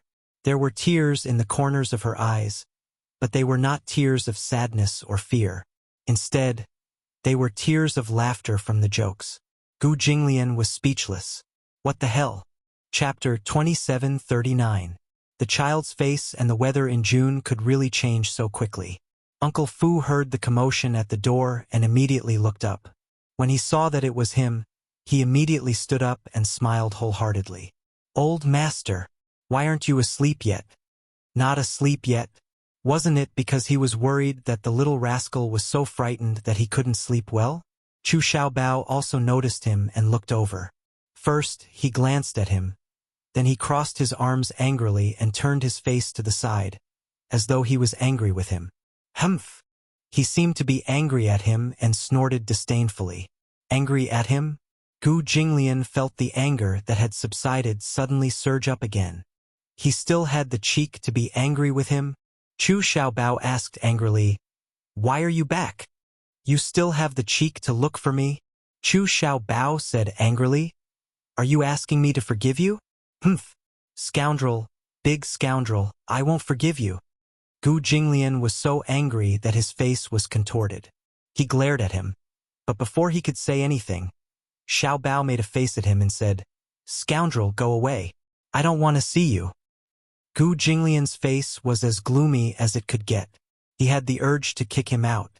When Uncle Fu heard this, he immediately tried to smooth things over and coax Xiao Bao, saying, Xiao Bao, you can't say that about Uncle. He's worried about you and concerned about you. That's why he came to see you. I don't want him to worry about me, Xiao Bao said stubbornly. He's a scoundrel and he hates me. Why would he care about me? Xiao Bao, good children don't hold grudges. Uncle must be worried that you won't be able to sleep. That's why he came to keep you company. Uncle Fu continued to smooth things over. Gu Jinglian was furious. Old man, do you want to die? Master? Uncle Fu immediately walked over and whispered into his ear, his heart aching as he said, When I entered the room just now, the little guy was crying sadly. His crying was earth-shattering. It took a lot of effort for me to stop his tears. I had to tell him a few jokes to make him stop crying. If you yell at him again, he might cry until dawn. Gu Jinglian was still angry. You need to be taught a lesson. Old master, it's not like you don't know that when a child cries, the sky falls and the earth rends. If he continues to cry uncontrollably, the entire Gu residence will be in chaos because of him. Gu Jinglian looked at him coldly. Are you blaming me? Make him cry? I wouldn't dare. This old man is not criticizing you, master. Uncle Fu continued to persuade him patiently. Master, why lower yourself to the level of a child? Moreover, children are a little childish and love to cry. But this child is sensible, cute, innocent, and kind. He's not a troublemaker. It's quite pitiful that he lost his father at such a young age. The Gu family will take care of him for 2 days at most. Once there's news from the police station, he will be sent home. Master, you're wise. Don't lower yourself to the level of a child. Gu Jinglian's face was still tense. Why don't you go and coax him? Uncle Fu tried to persuade him again. I can see that this child likes you very much. Gu Jinglian took a deep breath. He didn't know where he found the patience to listen to Uncle Fu and not lower himself to the level of Chu Xiaobao. Thus, he walked to the side of the bed and sat on his side, looking at him coldly. Uncle, it's not good. Don't be angry, okay? Chapter 2740. He did not have much patience, and this was his bottom line. However, Chu Xiaobao did not appreciate it at all, and continued to raise his little face proudly, looking as if he did not care about it at all. Your apology is not sincere at all. Bang! Gu Jinglian's patience finally snapped. He clenched his fists tightly, making cracking sounds. Gu Jinglian suddenly clenched his fists. Uncle Fu saw that the situation was not good, and immediately rushed over and hugged his arm. Master, calm down. Baby Chu was also frightened by the man's frightening expression. He swallowed hard as he looked at the latter's horrifying expression, for fear that his neck would be broken if he said another word. If you have something to say it properly. Don't fight, the little guy warned seriously. Do you believe that I won't break your neck? He gritted his teeth. Chu Xiaobao was so shocked that he was tongue-tied. He was so frightened that he immediately hugged his own neck, his face pale. How savage! He knew it. This scoundrel's gaze was as if he wanted to break his neck. Murder is against the law. Here, my words are the law. Gu Jinglian said coldly. Brat, if you don't know what's good for you, I'll really throw you to feed the dogs. Woo! Xiaobao pretended to cry again. Uncle Fu immediately comforted him with cold sweat. Xiaobao, don't cry. Master is just scaring you. Shut up. Gu Jinglian shouted angrily. Fu Bo immediately put on an extremely aggrieved expression. Gu Jinglian glared at Xiaobao angrily, and just like that, they stared at each other. After a long while, Chu Xiaobao swallowed again, licked his dry lips, and then said in a trembling voice, Uncle, don't be angry. I'll forgive you. Okay? Let's make up, okay? I'm not angry anymore, and don't throw me to feed the dogs. Gu Jinglian furrowed his eyebrows. Seeing his sincere attitude, Gu Jinglian's angry expression improved slightly. It's a promise. Behave yourself and don't cry. Yes, yes. Chu Xiaobao immediately nodded his head like he was pounding garlic, his pair of innocent eyes staring at him. Gu Jinglian made a pact with him again. Sleep alone, be quiet, and don't make a fuss. Okay? And then, okay. Chu Xiaobao was really afraid that he would throw him to feed the dogs, and quickly agreed to this condition. Go back to your room, Gu Jinglian ordered again. Chu Xiaobao could not wait any longer. She nimbly flipped over and got off the bed. She did not even bother to put on her shoes. Barefooted, she ran out of the room. Uncle Fu immediately said, I'll take him back to the guest room to rest. Gu Jinglian did not express his opinion, which was taken as a tacit agreement. Uncle Fu immediately chased after her and closed the door behind him. Once the little guy left, the room suddenly became quiet. Gu Jinglian immediately felt comfortable. He lay on the bed, and his ears were finally quiet. But what he did not know was that Xiaobao was really frightened by him. After returning to the guest room, he hid under the covers. He thought that if he was disobedient and restless, this bad uncle would really wring his neck and throw him to the dogs. He was terrified, so much so that when he returned to the room and hid under the covers, he was so scared that his whole body trembled. His tears and snot wet the pillow. No matter how Uncle Fu coaxed him, it was of no use. Gu Jinglian's words left a huge shadow in his young heart. It wasn't until dawn, when the little fellow was tired from crying, that he fell asleep in a daze with tears in his eyes. Chapter 2741. On the other side, another 24 hours had passed. Chu Ho finally began to feel anxious when he did not receive any news from Xiaobao for a long time. No matter how resourceful Mu Yanqing was, it would still take some time to find someone. After Chu Ho provided the license plate number to Mu Yanqing sent his subordinates to look for him. Because of Meng Qingxue, Mu Yanqing could not personally go to look for him. He had to stay in the hospital to take care of her. Chu Ho originally wanted to go along, but Meng Qingxue said that if he went along, the gains would not make up for the losses if he encountered danger. It was better to let Mu Yanqing's men go and bring the person and the car back directly once they found him. Although Chu Ho was worried, he could only force himself to wait calmly for news. Indeed, it would not help if she went. If she encountered a sudden situation and could not get along with the team, it would be counterproductive. Hence, Chu Ho waited patiently in the hospital for news. Meng Qingxue was even more anxious than him. She liked Xiaobao. Now that Xiaobao's whereabouts were unknown, she had a greater responsibility. Even though Chu Ho repeatedly emphasized that Xiaobao's accident had nothing to do with her. However, Meng Qingxue did not think so. What she was thinking was that, if it were not her, baby Chu would not be implicated in this matter. Meng Qingxue was even more anxious. She did not know how to atone for her sins if Xiaobao was not found, just as she was feeling uneasy. Finally, at 3:10 a.m., Mu Yanqing received news that the target's car had been found. It was said to be parked at the entrance of a small underground gambling den in Yishan County. Gambling den? Yes. Are you sure it's a van? It's a Baojun 730 MPV. The license plate matches. It should be the person you're looking for. Mu Yanqing ordered expressionlessly. Bring everyone back. Also, take good care of that child. Don't let him get hurt. Do you understand? Yes. Understood. Yishan City was a large city right next to the capital. Although the city was large, it was economically backward due to its geographical location.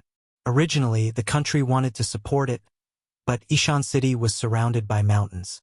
If it were to develop into an industrial city, there would be a lot of limitations.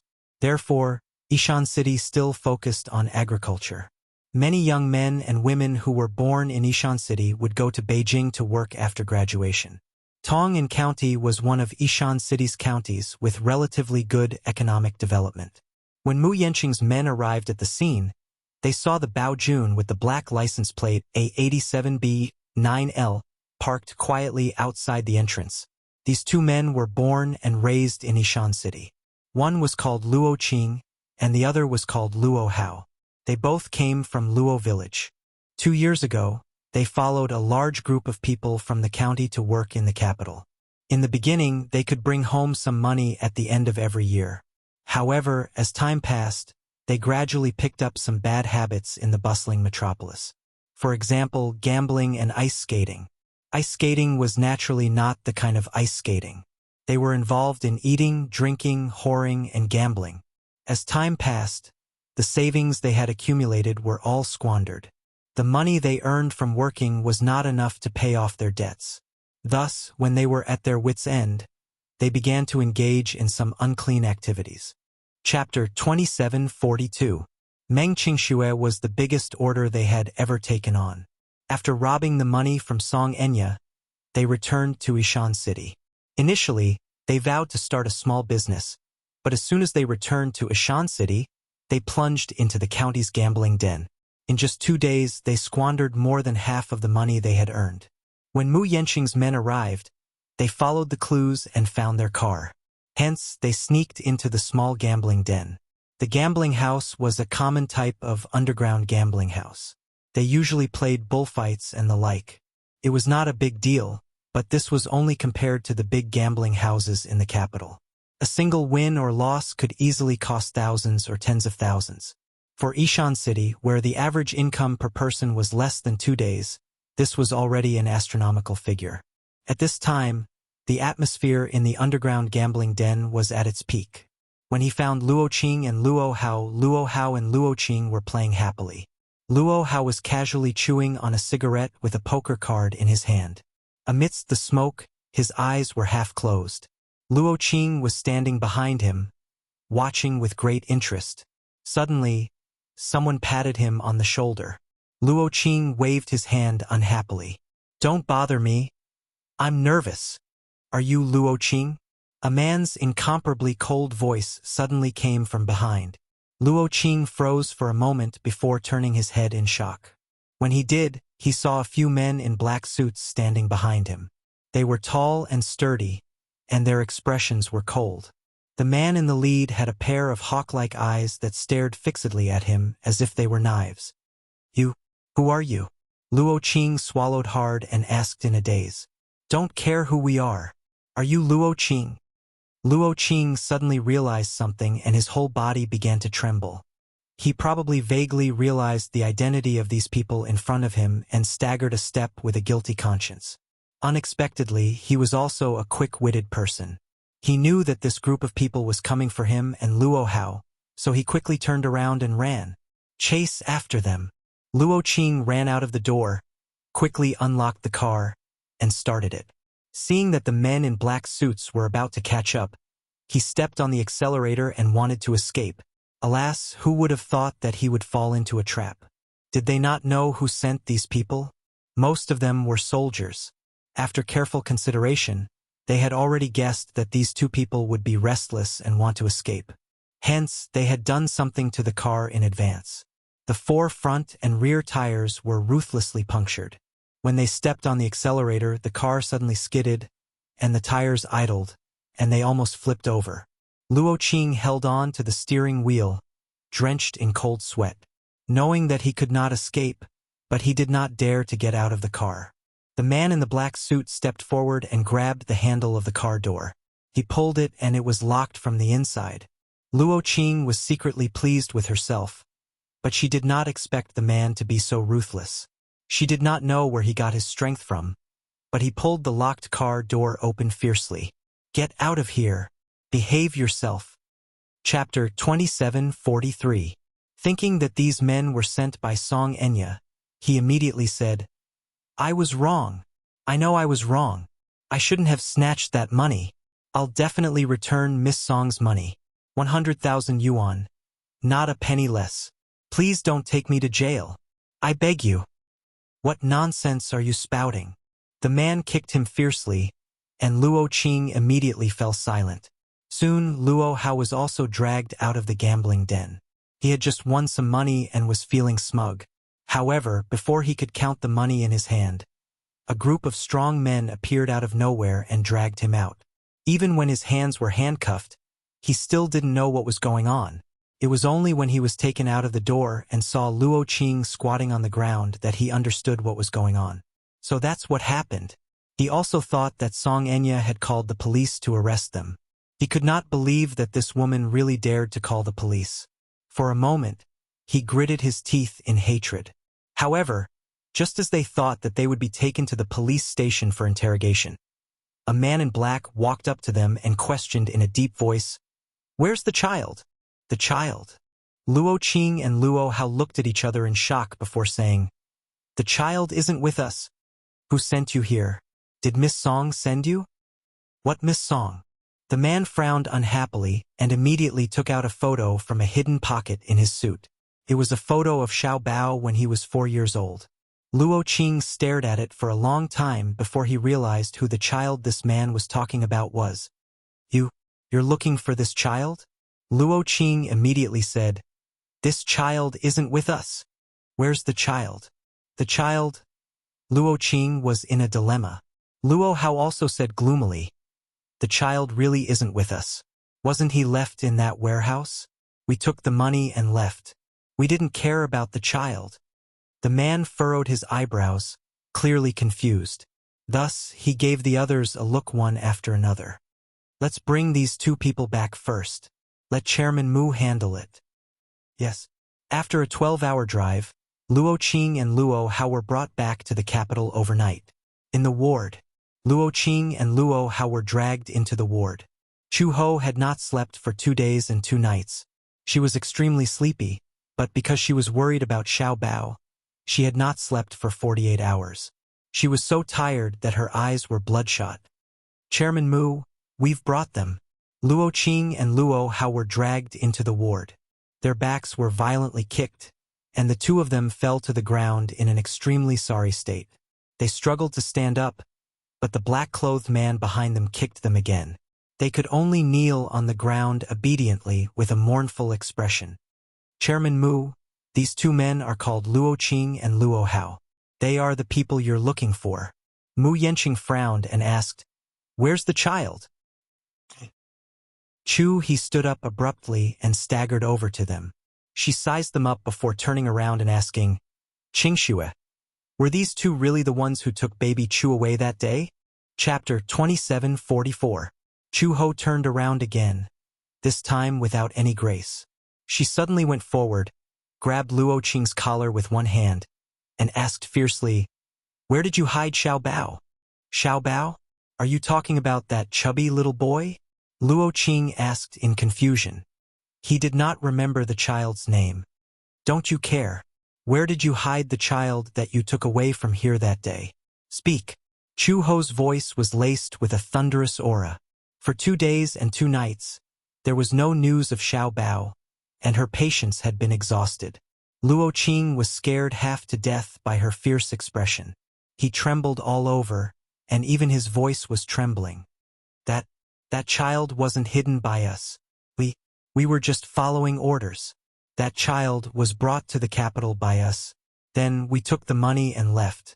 That child was in the warehouse, and we didn't take him with us. We don't know what happened to him after that. Due to his nervousness and great fear, his words were incoherent and unclear. Chu Ho lost her patience and gave him a hard punch. This punch was so powerful that it almost dislocated his jaw. Luo Qing was so scared that his face turned pale, but he did not dare to resist at all. He had never seen a woman with such a terrifying aura. That look in her eyes was as if she could not wait to skin them alive, as if she was a wild beast that wanted to devour humans. Meng Qingxue got out of bed and asked angrily, "That day, you broke into our house, stuffed Xiao Bao into a car, and took him away. What exactly happened? Who ordered you to do this?" It was only when these 2 men were kidnapped by Mu Yenqing that she believed that all of this was not his doing. If it was not him, who could it be? "We were also following orders. The employer gave us money, so we did it for her. We took the child away, but when we brought him over, the employer said that it wasn't the child she wanted." "What happened?" Mu Yenqing also felt that something was amiss. "The employer said that she wants. As Luo Qing spoke, she sized up Meng Qingxue, who was standing at the side with trepidation. She wanted to say something but hesitated, seeming to have some misgivings. "Be honest and tell me everything. Otherwise, don't even think about leaving this place alive." Mu Yenqing chided sternly. With a plop, Luo Qing knelt on the ground in fright. He wanted to cry but had no tears. "Spare me." We have no enmity with this lady, but our employer instructed us that she wanted a child. We misheard her instructions and misunderstood her intentions. When we brought the child over, she said that she wanted the child in this lady's womb. Luo Qing explained in a trembling voice as she carefully looked at Meng Qingxue. Meng Qingshue's face paled, and she could not help but cover her lower abdomen with lingering fear. Mu Yanqing frowned coldly. What do you mean? That employer said that she wanted the child in this lady's womb. She could either get rid of the child or kidnap her as well. But in a moment of folly we mistook the child for the target and took him away. Meng Qingxue could not help but stagger a step, her heart beating like thunder. Chapter 27:45. Mu Yanqing came to his senses as well. His eyes were filled with anger, as if a storm was brewing. Finally, he gritted his teeth and enunciated each word clearly. What's the name of your employer? I don't know. Luo Qing lowered his head, appearing extremely guilty. How could she tell us her name so easily? This is not something to be proud of. We did not find out her identity or name. We only know that she seems to have a strong background and is very generous. She offered a high price of 500,000 yuan and said that as long as we complete the task, she will give us 500,000 yuan as a reward. 500,000 yuan. Was Mu Yanqing's child so cheap? Do you really not know her name? Or are you deliberately hiding it from us? Chu Ho suddenly questioned. Luo Qing kept quiet. Luo Hao, who was standing at the side, suddenly thought of something and stammered. I remember that her surname is Song. She's a very young woman, dressed to the nines with heavy makeup. Her tone is very arrogant, like a rich missy from a big family. Song. At the mention of this name, Mu Yanqing's expression changed. He seemed to have some idea of the employer's identity. Song Enya? It's her. However, if it was Song Enya, it was not surprising that she would do such a thing. She probably knew that Meng Qingxue had left the capital and secretly settled down in Yen City to take care of her pregnancy. Meng Qingxue was pregnant with his child. If Meng Qingxue secretly gave birth to this child, it would indeed be extremely disadvantageous for her.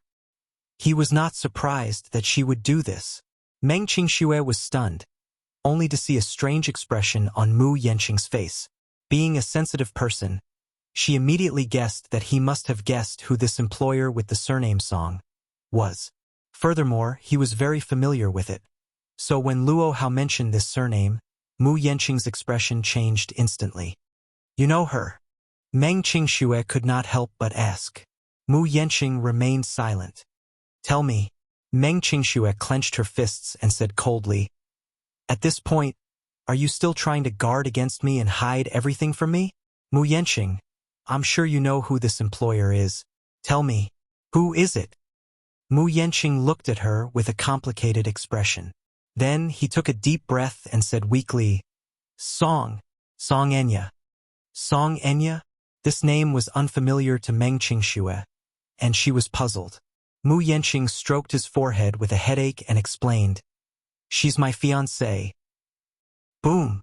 Meng Qingshue's mind went blank at the sound of the explosion. That night, before I left the capital, I called you. Was she the woman who answered the call? Meng Qingxue made a bold guess. Mu Yanqing did not intend to avoid the topic and merely nodded silently. Ha! Meng Qingxue suddenly found it extremely funny. She laughed coldly and fell on the bed in a daze. For a moment, she felt like laughing and crying at the same time. She wanted to cry because she had almost lost the child in her stomach because of this woman. What was laughable was that he had openly announced Song Enya's fiancé. How ironic. Indeed. What reason did she have not to do so? Chapter 27:46. As Mu Yanqing's fiancé and the future young mistress of the Mu family, what reason did this woman, Song Enya, have to let her hide in an unfamiliar corner of the city and secretly give birth to her and Mu Yanqing's flesh and blood? This child was a huge threat to her status. There was no reason for her to let it go. Hence, hiring a hitman to kill her had become a duty-bound action. She wanted to kill the child in her womb before it was born. She wanted to kill it while it was still in the womb. What a vicious woman. What a cruel method. Meng Qingxue sneered. Very well. This woman was so shrewd and scheming that she couldn't help but shudder in fear. However, at the same time, a certain force in her heart silently awakened. Since this woman called Song Enya had declared war on her in such a way, what reason did she have to hide in a corner and drag out an ignoble existence? Did she want to eliminate her and snatch Mu Yenqing away from her? Dream on. Meng Qingxue decided that no matter what, she would fight Song Enya to the end.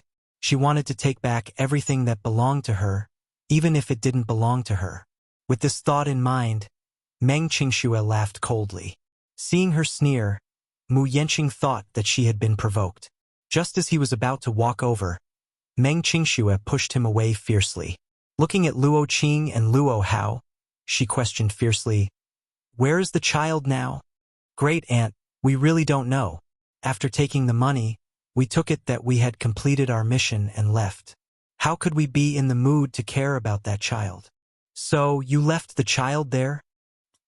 Luo Qing did not dare to speak. "Where did you take the child?" Seeing that they did not say a word, He suddenly raised her leg and kicked Luo Hao's shoulder fiercely. There was a cracking sound, which seemed to be the sound of a dislocated shoulder joint. Luo Hao immediately clutched his shoulder and fell to the ground. She took a step forward, grabbed him by the collar and said coldly, "If you don't tell me the truth, I won't be merciful anymore. Speak." An abandoned warehouse in the outskirts of the capital. Luo Hao was in so much pain that he howled like a pig being slaughtered. His lips trembled as he said, "The location of the transaction is a warehouse in the suburbs. That place used to be a famous industrial area. Later on, it was abandoned. As for the specific coordinates, I really remember them all too clearly. I only remember that there were many abandoned factories there. At that time, the child was left alone in the warehouse. After that, we left. Please spare my life. Please spare my life. Motherf asterisk cur." Chu Ho cursed for the first time. He couldn't wait to tear these two men into pieces. "I seem to remember a place in the suburbs of Beijing. It used to be a large industrial area. Later, the government wanted to transform it into an ecological park. However, the land was too polluted, so the project was put on hold and it became a deserted place." Mu Yenqing recalled for a moment and had some ideas. Meng Qingxue held his wrist tightly and said anxiously, "Then we will return to the capital tomorrow. The most important thing now is to find Chu Xiaobao as soon as possible. Maybe he's still there." What about you?" he asked out of the blue. Chapter 2747. Meng Qingxue glanced at Chu Ho, then looked deeply at Mu Yenqing before nodding solemnly. "Okay, I'll go back to the capital with you." Mu Yenqing's eyes lit up. "Really? You've changed your mind?" "Yes." Meng Qingxue had already made up her mind to fight Song Enya head-on. Since the latter was pushing her so hard and leaving no room for negotiation, then there was no need for her to hide and show mercy. Mu Yenqing was hers to begin with. She would no longer be weak. Even if she had to resort to unscrupulous means, she would take back what belonged to her. Meng Qingxue clenched her fists tightly and said to Chu Ho, "Chu Ho, no matter what it takes, I must find Xiaobao. Don't worry." Chu Ho said, "I'll go with you."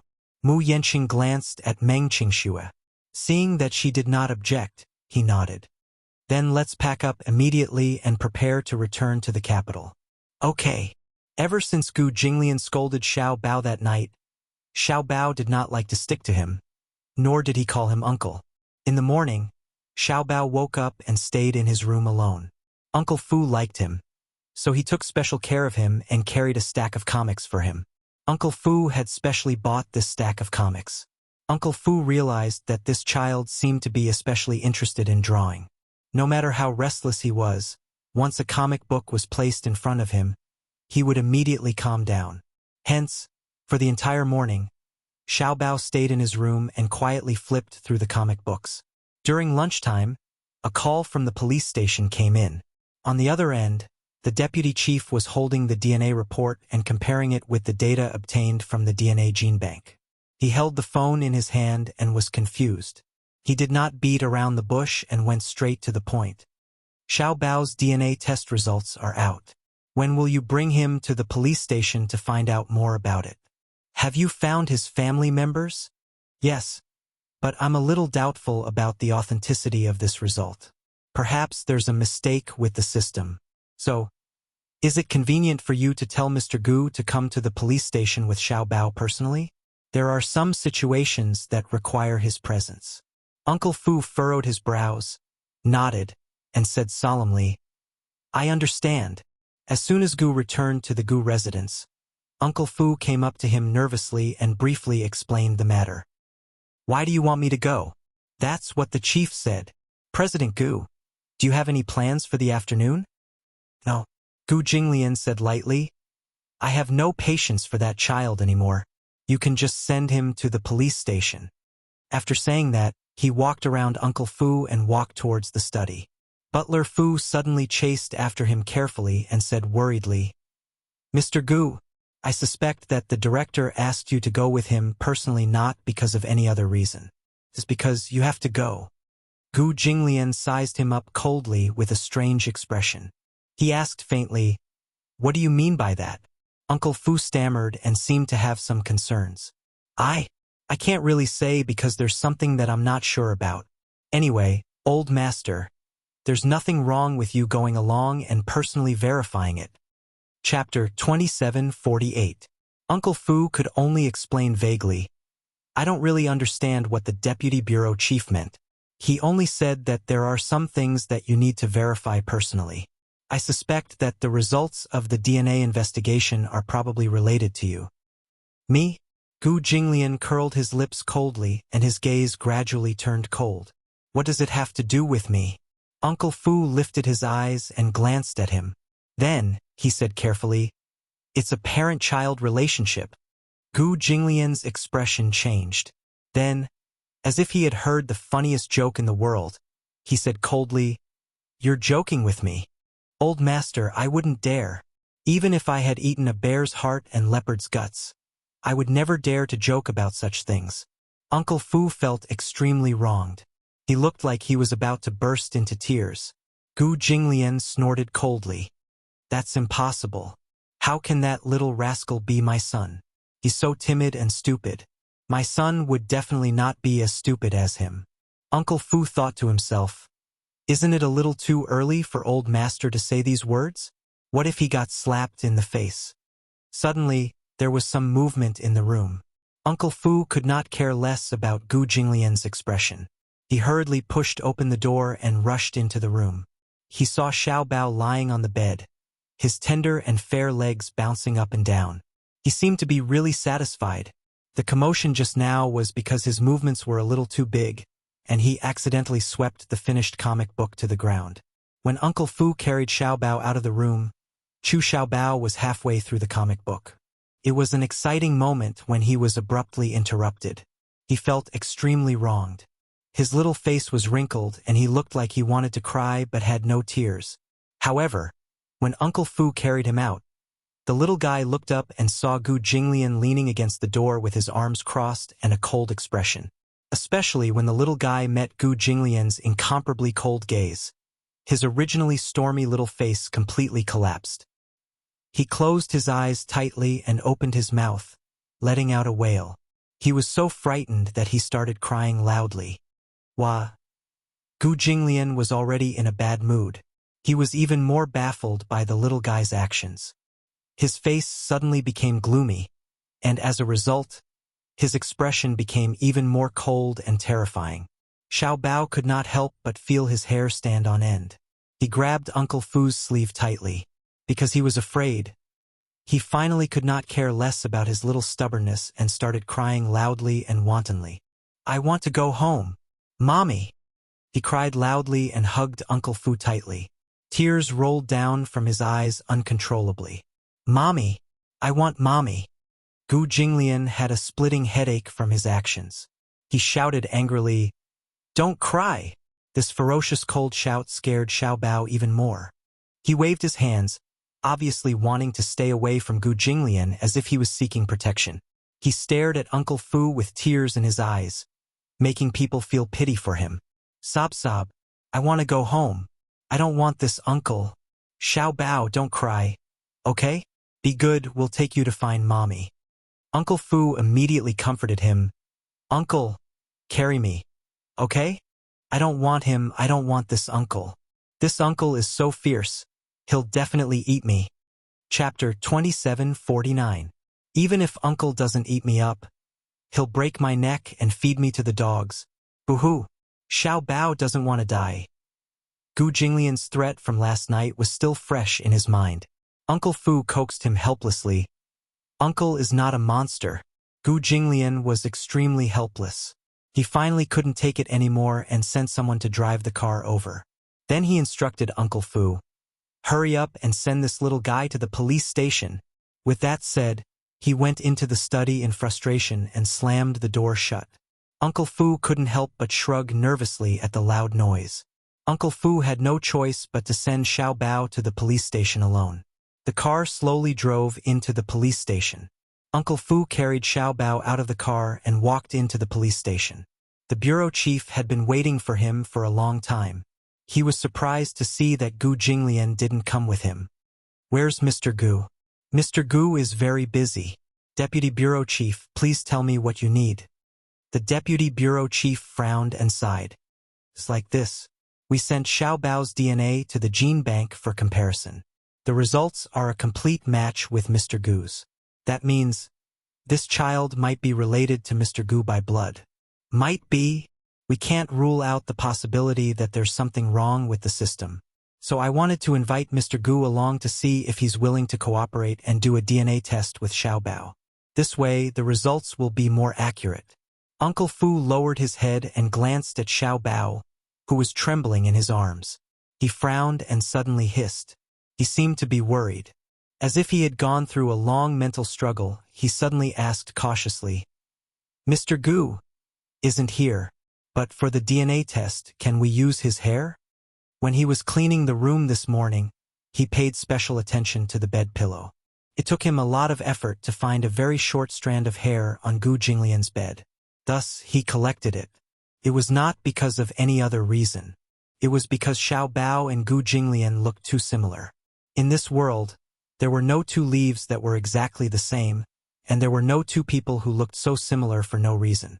They weren't related to each other, but not only were their facial features similar, the unintentional expression between their eyebrows was also 50% similar.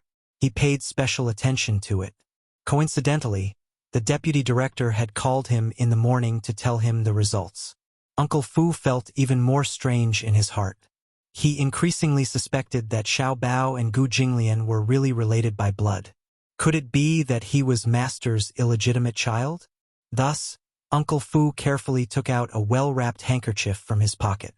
He opened the handkerchief and carefully wrapped a strand of hair in the middle. The deputy bureau chief asked, Are you sure this strand of hair belongs to President Gu? If you make a mistake, it will affect the results. It can't be wrong. Next, I'll have to trouble the deputy director to examine it. The deputy bureau chief nodded. It's a small matter. We'll get the results in the afternoon. Then, Uncle Fu immediately asked, Have you found the child's mother? No. The deputy bureau chief nodded solemnly. There are still no results in the DNA database. Anyway, the DNA test will take some time. I'll contact you in the afternoon when the results are out. Chapter 27:50. In the car, Xiao Bao sat sullenly in Uncle Fu's arms. He pouted and muttered, Uncle, that uncle is also very fierce to you. Don't you hate him? Although old master's temper is a little eccentric, he's very good to me. Although he doesn't show his concern, there are times when he occasionally shows his gentleness. The little guy did not understand what Uncle Fu was saying. He tilted his head with a puzzled expression and blinked his black eyes at him, but he did not understand the adult language. In the little guy's heart, Uncle Fu was a very gentle elder who was good to him and cared about him. In comparison, although that handsome uncle had a beautiful face, he felt that his heart was very black. It turned out that not all bad people were ugly. There were also people like this uncle who, although good-looking, was actually fierce and evil, just like a demon king. In Xiao Bao's ignorant heart, Gu Jinglian's image had already been stamped with a seal of approval. A demon king. If Uncle Fu knew what the little guy was silently criticizing at this moment, he would probably not know whether to laugh or cry. Last night, Meng Qingxue decided to return to the capital with Mu Yanqing. Naturally, Chu Ho wanted to follow them. After obtaining a precious clue, she naturally wanted to go to the capital personally to find Xiao Bao. Hence, there was no time to even pack her luggage. Anyway, to Meng Qingxue, there was nothing useful, just some personal belongings and daily necessities. These could be bought again when they returned to the capital. Now that time was of the essence. It was not something that could be measured by these worldly possessions. Meng Qingxue and Mu Yanqing were in the same car. Chu Ho, on the other hand, was in the other car. She had not slept for 2 days and 2 nights and was extremely tired. Hence, not long after she got into the car and set off, she leaned against the back seat and fell asleep. Where was Meng Qingxue? She was also exhausted. She had been on tenterhooks for 2 to 3 days. Although she closed her eyes to rest, she did not sleep well. After all, she had been trembling in fear and worried about Xiao Bao's whereabouts, so she could not sleep well. Hence, after getting into the car, she leaned on Mu Yanqing's shoulder and closed her eyes to rest. After a while, she fell into a deep sleep. Feeling the weight on his shoulders, Mu Yanqing tilted his head to look at her before lowering his gaze to her flat stomach. He did not know if it was because she was too skinny, but her lower abdomen still looked flat and did not show any signs of bulging. She was probably too thin. He remembered that when his sister was pregnant, her belly was already slightly swollen at 3 months. What about Qingxue? There were no signs of pregnancy. And Qingxue? He glanced at her and saw that she was sleeping peacefully. He lowered his eyes and unexpectedly reached out his large palm. His warm palm gently pressed against her lower abdomen. His movements were extremely gentle, as if he was afraid that if his movements were too big, it would disturb the little life that was still sleeping in her stomach. Even through the belly, he couldn't sense any signs of life. She was more than 3 months pregnant, so there shouldn't be any fetal movements, right? He often saw men who were excited to become expectant fathers and excitedly pressed their hands against their bellies to listen to the fetal movements. He felt that it was ridiculous. Chapter 27:51. It should be laughable, right? However, the birth of a life could indeed change a man's mentality to a great extent. Initially, when he learned about the birth of the little life, he was at a loss and even a little suspicious. One had to know that he had always taken good contraceptive measures. He rarely let her take pills. It was not that he had never had sex with other women, but usually, after having sex, he would urge his women to take the morning after pill. After all, there were many women who wanted to carry his child. Naturally, he would not let any fish escape the net. However, when it came to Meng Qingxue, he was more proactive. Usually, he would take the initiative to take precautions. Sometimes, when he really could not help himself and was not prepared beforehand, he would let her make up for it afterward. However, it was also very rare. After all, he knew that it was not good for a woman's health to take such pills. However, when he found out that she had a child with him, he found it hard to accept at first. He was not ready to be a father yet. A man in his 20s was still very playful. Especially at this critical juncture where the Mu group was in a crisis, he felt even more repulsed. Gradually, however, it was only after Meng Qingxue left that he came to realize that he had developed so many feelings for her that he should not have. He actually had great expectations for the little life in her stomach. He actually did something that he used to think was the stupidest thing. For example, Mu Yanqing carefully held her head, bent down slightly, and gently pressed his ear to her lower abdomen. However, after listening for a while, he did not hear anything special. There shouldn't be any fetal movement in 3 months, right? Mu Yanqing furrowed his brows and muttered to himself. He raised his head and met Meng Qingxue's indifferent gaze. Why was she awake? Mu Yanqing thought of how she had seen all of his silly actions earlier. Feeling embarrassed, he could not help fidgeting uneasily in his seat. When did she wake up? Wasn't she asleep? Then, Did she see everything he did just now? Mu Yanqing bit his lip speechlessly. Meng Qingxue could not help but ask him, "What are you doing?" Ahem. Mu Yanqing furrowed his brows and pretended to be calm. "Picking things up." Meng Qingxue smiled and asked, "Why are your ears on my stomach when you're picking things up?" Mu Yanqing was even more at a loss for words. Meng Qingxue suddenly said, "It's still early. I can't hear any fetal movements." Mu Yanqing did not bother to hide it anymore. He cleared his throat awkwardly as his cheeks turned unnaturally red. At this moment, his phone suddenly rang. Mu Yanqing was stunned for a moment. He picked up his phone and saw a string of numbers flashing on the screen. The number was not saved, but from the last digit, he knew that it was Song Enya's number. He did not make any special remarks. Mu Yanqing stared at the number in a daze. After a moment of hesitation, he suddenly hung up. Meng Qingxue had a strange look on her face. She couldn't help but ask, "Why aren't you answering?" "Oh, it's not a particularly important call." "Was it Song Enya calling?" Meng Qingxue asked. Mu Yanqing's face stiffened again. Before he could explain himself, his phone rang again. It was Song Enya, who was persistent in calling him. The urgent ringtone kept urging him to hurry up. Chapter 2752. Meng Qingxue said calmly, "It's okay. Just answer it. She must have something important to tell you." He said, "I don't want to answer it, but you haven't answered it and she keeps calling." The ringtone is very noisy. Since Meng Qingxue had said so, Mu Yanqing seemed to have no reason not to answer the call. He was worried that Meng Qingxue would mind, but seeing her indifferent expression, he answered the call. "Hello? Yanqing, why did you hang up on me just now?" Song Enya's gentle voice came from the other end. She asked patiently, but her words expressed a lot of dissatisfaction. "Is it inconvenient?" Mu Yanqing felt an inexplicable sense of annoyance when he heard her voice.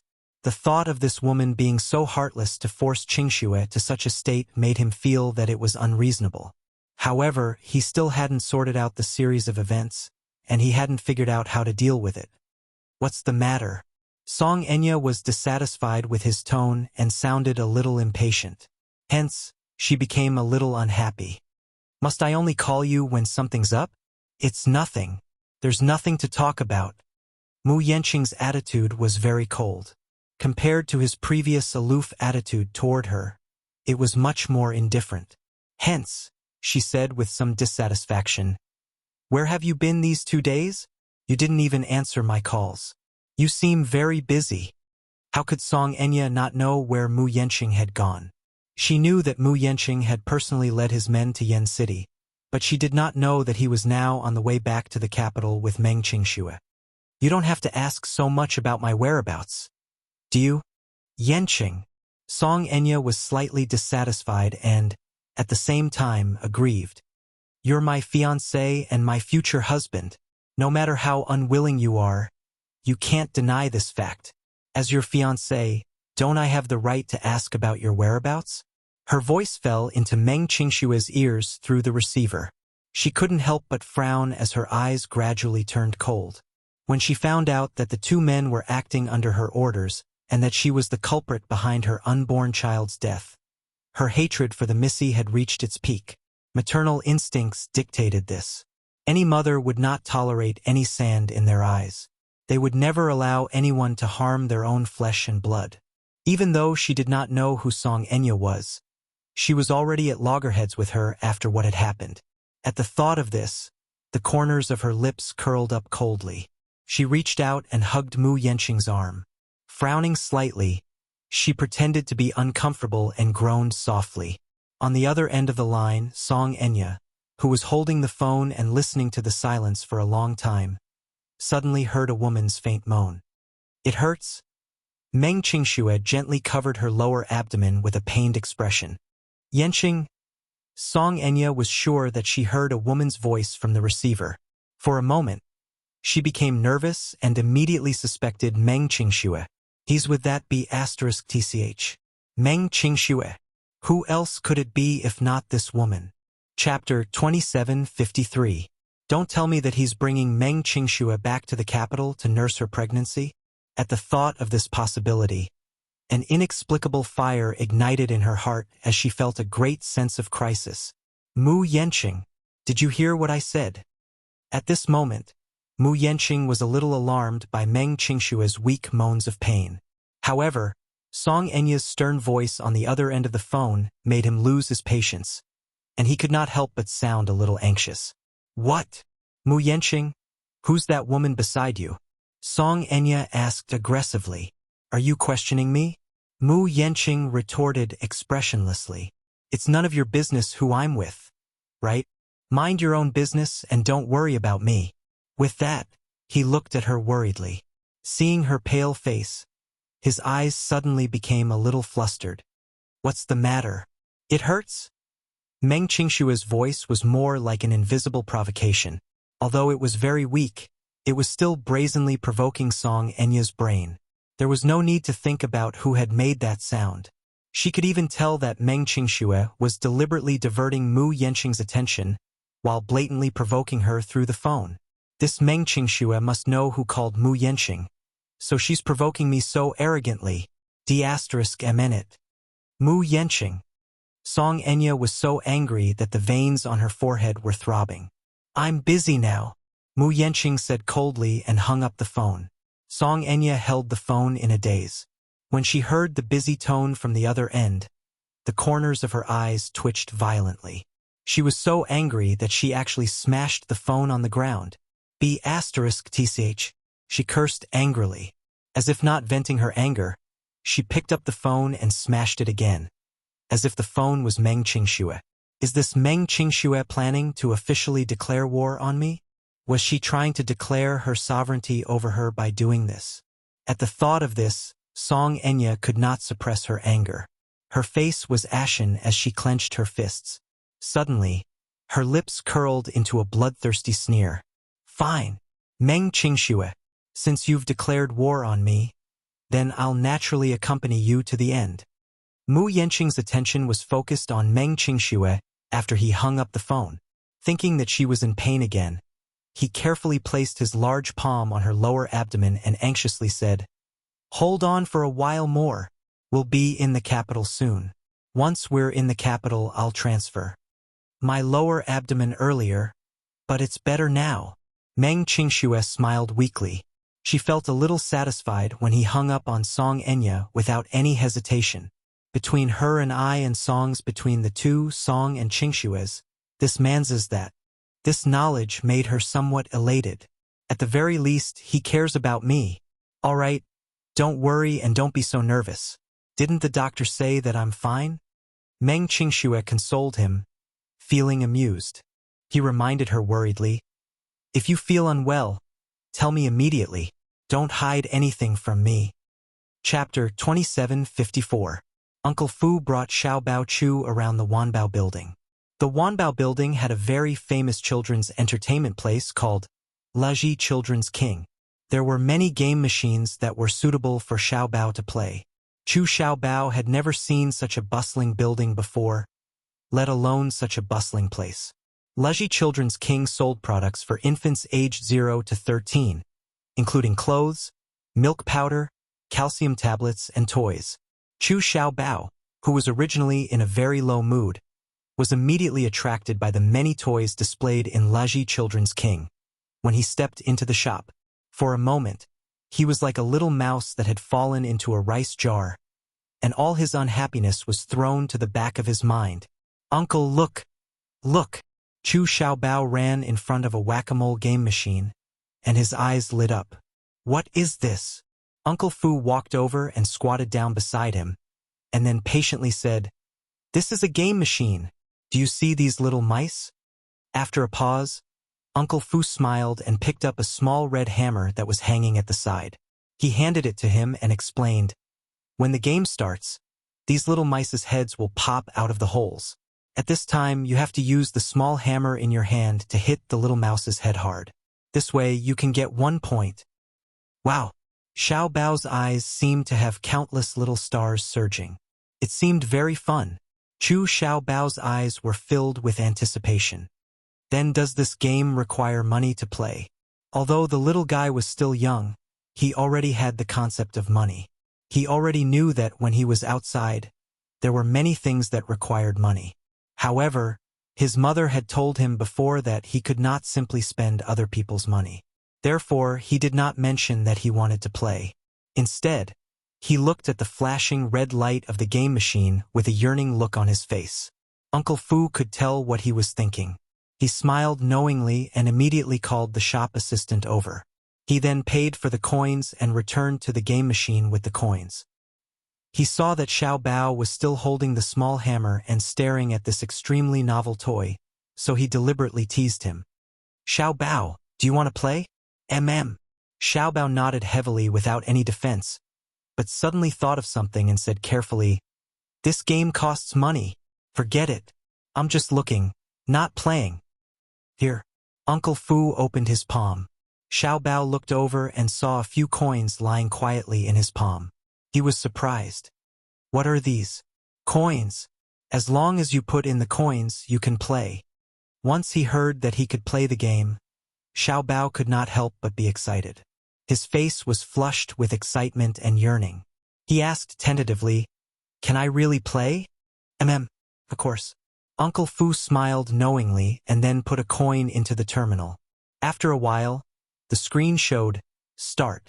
He gently urged, "Xiao Bao, the game has started." Xiao Bao immediately raised the small hammer in his hand and smashed it heavily on the little mouse's head that popped out of the hole. Squeak, squeak. The little mouse let out a scream and retreated back into the hole. So fun. So fun. Chapter 2755. It was Xiao Bao's first time playing, so his reflexes were not particularly nimble. Although he used a lot of strength, he was sometimes too nervous and could not perform well. Several times he missed his target. Uncle Fu also became nervous and kept pointing out the mountains and rivers. "Quickly hit that side. Over there, over there. Here." Baby Chu panted as he hammered away at the wall with his small hammer. Uncle Fu watched from the side and couldn't help but sigh silently in his heart. Thinking about the old master when he was young, he still remembered that when Jinglian was 6 years old, they went to the commercial street to play. At that time, there was a huge pirate ship in the middle of the commercial street. At that time, Gu Jinglian was young. At the age of 6, he was really at his most playful age. He clamored to play. However, as the future successor of the Gu family, the family had extremely high hopes for Gu Jinglian. As the eldest son of the Gu family, Gu Jinglian's every word and action were strictly controlled. At the age of 4, he had already started receiving strict training. Shooting, karate, jiu-jitsu. He still remembered the first time he went to the shooting range. Little Jinglian threw a tantrum because he did not like such a serious occasion. In the end, his strict father threw him into the detention room as punishment. For the entire night, he knelt in the detention room and was not allowed to get up. The next morning, it was Uncle Fu who personally carried him back to his room. He had already lost all feeling in his knees and was unable to stand. From then on, his personality changed drastically. He was no longer as energetic as a normal child. His personality also became increasingly gloomy and he did not like to get close to anyone. At the age of 6, Gu Jinglian had already seen countless bloody scenes with his father. Once, at the casino, the 6-year-old Gu Jinglian watched helplessly as a gambler who cheated had his hands crippled by the casino's hired thugs. The ground was covered in blood, but there was no fear on his young face. It was as if this was a normal scene. Uncle Fu looked at Xiao Bao and sighed. At the end of the round, the little guy was sweating profusely, but he only got 10 points. The shop assistant stood to the side and watched. Chu Xiao Bao's serious expression as he played the game was too funny. She couldn't help but ask, "Little friend, is this your first time playing?" Chu Xiao Bao nodded in a daze and looked at her shyly. The shop assistant explained, "If you can clear the game and break the record, you have a chance to win a heavyweight prize." Chu Xiao Bao's eyes seemed to be filled with countless little stars as he asked excitedly, "What's the prize?" The shop assistant pointed at the rules of the game and briefly introduced them. The final record was 100 points. Uncle Fu looked at it carefully. If he could break the record, he would be able to get the latest AI robot developed by Leji Holdings. It was a global limited edition. However, there was a prerequisite. Parents could not give any help in this game. The child had to break the record with his own strength in order to win the prize. Uncle Fu and Xiao Bao talked about this. Chu Xiao Bao clenched his fists and looked determined to win. I will work hard and win the prize. He looked like a tiger eyeing its prey with ambition in his eyes. Uncle Fu stayed by his side and was responsible for putting in the coins for him. He silently watched over him. Halfway through the game, the police station called. Chapter 2756. Thus, he walked to the side and picked up the phone. On the other end of the line, the deputy bureau chief sounded worried and conflicted. The diagnosis report is out. It's basically confirmed. When Fu Bo heard this, he frowned slightly. Are you sure? There can't be any mistakes. As long as there's no problem with the sample you provided, it's basically confirmed. Fu Bo couldn't help but suck in a cold breath. In the end, they couldn't be bothered to play games anymore. Uncle Fu carried Chu Xiaobao back to the Gu family in a hurry and immediately asked about Gu Jinglian's whereabouts. His subordinate reported that Gu Jinglian had just left to survey the territory. The Gus intended to invest in a piece of land to build a financial center. That piece of land was what Gu Jinglian had liked previously. He had bought it through an auction. The area wasn't particularly prosperous, but the rail transportation was very convenient. In the future, when it was developed into a financial street, it would have great prospects. Did Old Master say when he'll be back? That person shook his head. No, Old Master didn't say anything. Uncle Fu frowned and carried Xiao Bao to the seat beside him. He paced back and forth a few times and suddenly asked, you've been following Old Master all this time. Have you ever found out what kind of women he has around him? Ai looked at him in a daze. He obviously didn't understand why he had thrown this question out of the blue. Uncle Fu, why are you suddenly asking this? There's a reason why I'm asking you this. You just have to answer. Ai said doubtfully. It doesn't seem appropriate to discuss Old Master's private matters in private, right? Old Master hates this the most. If he finds out that I'm talking too much, wouldn't it be, don't worry, just say it. You don't have to worry about what happens after that. Ai rubbed his chin and recalled. Then he sighed helplessly. Old Master has a lot of women around him. Ai said. Uncle Fu didn't give up and asked, how many are close to him? Not many. Ai shrugged and said calmly, Master has many women around him, but he doesn't have a close relationship with any of them. Most of it happened in one night. Uncle Fu, you know it too. Master didn't care about women at all. Even if he had a lot of women, it was just a biological need. He's a man after all. Moreover, you also know that Old Master doesn't believe in marriage. He said that he won't marry. Therefore, his marriage has always been a sore point for the entire family. Aren't there any special exceptions? Ai shook his head. No. Fu Bo sighed. He felt that he couldn't make sense of the situation. Ai glanced at his expression, but tactfully did not ask further. An hour later, Gu Jinglian actually came back. He went to investigate the scene and saw that there were no major problems, so he went back home. As soon as he returned to the Gu family, the first question he asked was, did you send that brat back? However, his subordinate reported that Uncle Fu had just brought that little fellow back to the Gu family. Call that old man over. Gu Jinglian felt a wave of annoyance in his heart. He casually pulled at his collar and went upstairs. Uncle Fu hurried to the study. Gu Jinglian went straight to the point and questioned him. Why did you bring that brat back again? Chapter 2757. The police station verified it again. They used your hair and the blood samples collected from Xiao Bao Chu for a paternity test. The final report showed that you and Chu Xiao Bao are related. What? Gu Jinglian found it hard to accept such a conclusion. He stood up in shock and stared at him with a gloomy expression. Where did you get the hair? On your pillow. The doctor said that fortunately, there were hair follicles left in your hair. Therefore, such a test report is valid. Gu Jinglian's expression froze for a moment. He frowned slightly. Don't joke about such things. Old master, how could I joke about such things? Uncle Fu said with an aggrieved expression. The truth is right in front of us. From the first time I saw this child, I had some suspicions. Old master, didn't you notice? This child looks a lot like you. Of course, we can't rule out the possibility of some kind of coincidence. However, this child's facial features are not only similar to yours. Even the expression he sometimes shows is extremely similar to yours. What confirmed my suspicions was the news from the police station that day. They collected Xiao Baochu's DNA and compared it with the national gene pool. In the end, the only match that matched him was you. What? Gu Jinglian felt that this was simply a fantasy.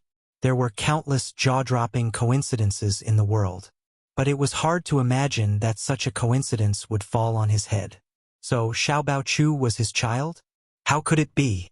No matter what kind of relationship he had with the women, he would always take strict precautions. He did not like children. In fact, it could even be said that he was sick of them. He would never let any woman have the chance to bear his child. Even if there was a fish that escaped the net, those greedy women who were pregnant with his child would definitely come knocking on his door with great fanfare. In the name of the child, they would use any means necessary to demand an astronomical amount of child support. How could they hide in such a small city with the child and secretly raise the child until he was 5 years old without alerting the Gu family? Ridiculous. Nonsense. Uncle Fu sighed. Master, there are some things that you can't deny even if you don't admit it. Chu Xiao Bao must be your flesh and blood. Gu Jinglian suddenly looked at him deeply, then curled his lips coldly and said, This report doesn't count if I'm not present. Unless you do it again and I see the results with my own eyes, only then will I believe you. Uncle Fu said, Master, if you want, you can go to the hospital for a detailed test right away. Before he could finish, there was a small movement at the door. Gu Jinglian sensed that someone was eavesdropping at the door. He shouted coldly, Who's at the door? A tender voice came from the door. Chu Xiaobao stood at the door with an aggrieved expression. He nervously pinched the corner of his clothes. Just now, he had secretly followed behind Uncle Fu. He didn't dare to go in, so he hid at the door and eavesdropped. However, he couldn't understand what they were talking about. She could vaguely hear that this annoying bad uncle seemed to be yelling at Uncle Fu. Chapter 2758. Gu Jinglian saw his guilty look and frowned. Why are you hiding at the door? Chu Xiaobao stammered for a while and suddenly said, Don't blame Uncle. I'll definitely return the money. He used to buy clothes for me when I grow up and earn money. What did he mean? Gu Jinglian was baffled by her words. Uncle Fu's heart warmed. So this little guy was worried that he would be scolded by old master for spending money on him. So he secretly followed him. Although there was some misunderstanding, this child's kindness still warmed his heart. Gu Jinglian was a little impatient, but for some reason, he couldn't help but take a few more glances at this little guy. He saw him standing there with a wronged and indignant expression, pinching the corner of his shirt and looking at him uneasily. Suddenly, he sat back at the table and waved at him. Come here. What? Come here. Xiao Bao was a little shocked. This bad uncle was calling him, but he looked so fierce. Was he going to scold him? With such a fearful heart, Xiao Bao didn't dare to move forward for a while. Uncle Fu saw that he seemed to be very afraid of Gu Jinglian and smiled helplessly. Then he said, Xiao Bao, Uncle is calling you over. But don't be afraid. I'm here, aren't I? Uncle Fu encouraged him. Xiao Bao bit his lip. Then he mustered up his courage and slowly walked over to Gu Jinglian. He stood still and lowered his head guiltily, not even daring to look at him. Gu Jinglian scrutinized him carefully, from his eyebrows to his small nose and exquisite facial features. He looked at every detail carefully. He couldn't help but reach out his hand. However, before he could touch him, his sudden movement startled the little guy. Xiao Bao saw him suddenly reach out his hand from the corner of his eye and thought that this bad uncle was going to hit him. He was so frightened that he immediately hugged his head and squatted on the ground, crying out loud, Don't hit me. Gu Jinglian's lips instantly twitched. Who wanted to hit him? Why did this little guy become so timid? In the beginning, he had been wandering alone in the wilderness for so long, but he had never seen him cry. He had even been so bold as to climb into his car. Why had he become so timid now? He had only reached out his hand, and he had already been scared to this extent. Uncle Fu wanted to laugh, but his heart ached at the same time. It was probably because of Gu Jinglian's harsh words that night that the little guy was scared out of his wits. Hence, when he stood in front of Gu Jinglian, he could not help but feel paranoid and jittery. Xiao Bao, be good. Uncle isn't going to hit you. Xiao Bao raised his head. There were still a few drops of tears on his face. Seeing that Gu Jinglian was staring at him coldly, as if he really didn't want to hit him and didn't look as fierce as he remembered, Xiao Bao stood up, trembling all over, but his shoulders were still trembling. Uncle, you said not to hit me, the little guy said sobbingly. Gu Jinglian took a deep breath to calm his emotions. He deliberately eased his tone and said lightly, "Come here. Let Uncle take a good look at you." Wu. Xiao Bao was a little unwilling. Uncle Fu saw this and gently pushed him from behind. Only then did Xiao Bao pout and walk in front of Gu Jinglian. He raised his head but didn't dare to look into his eyes.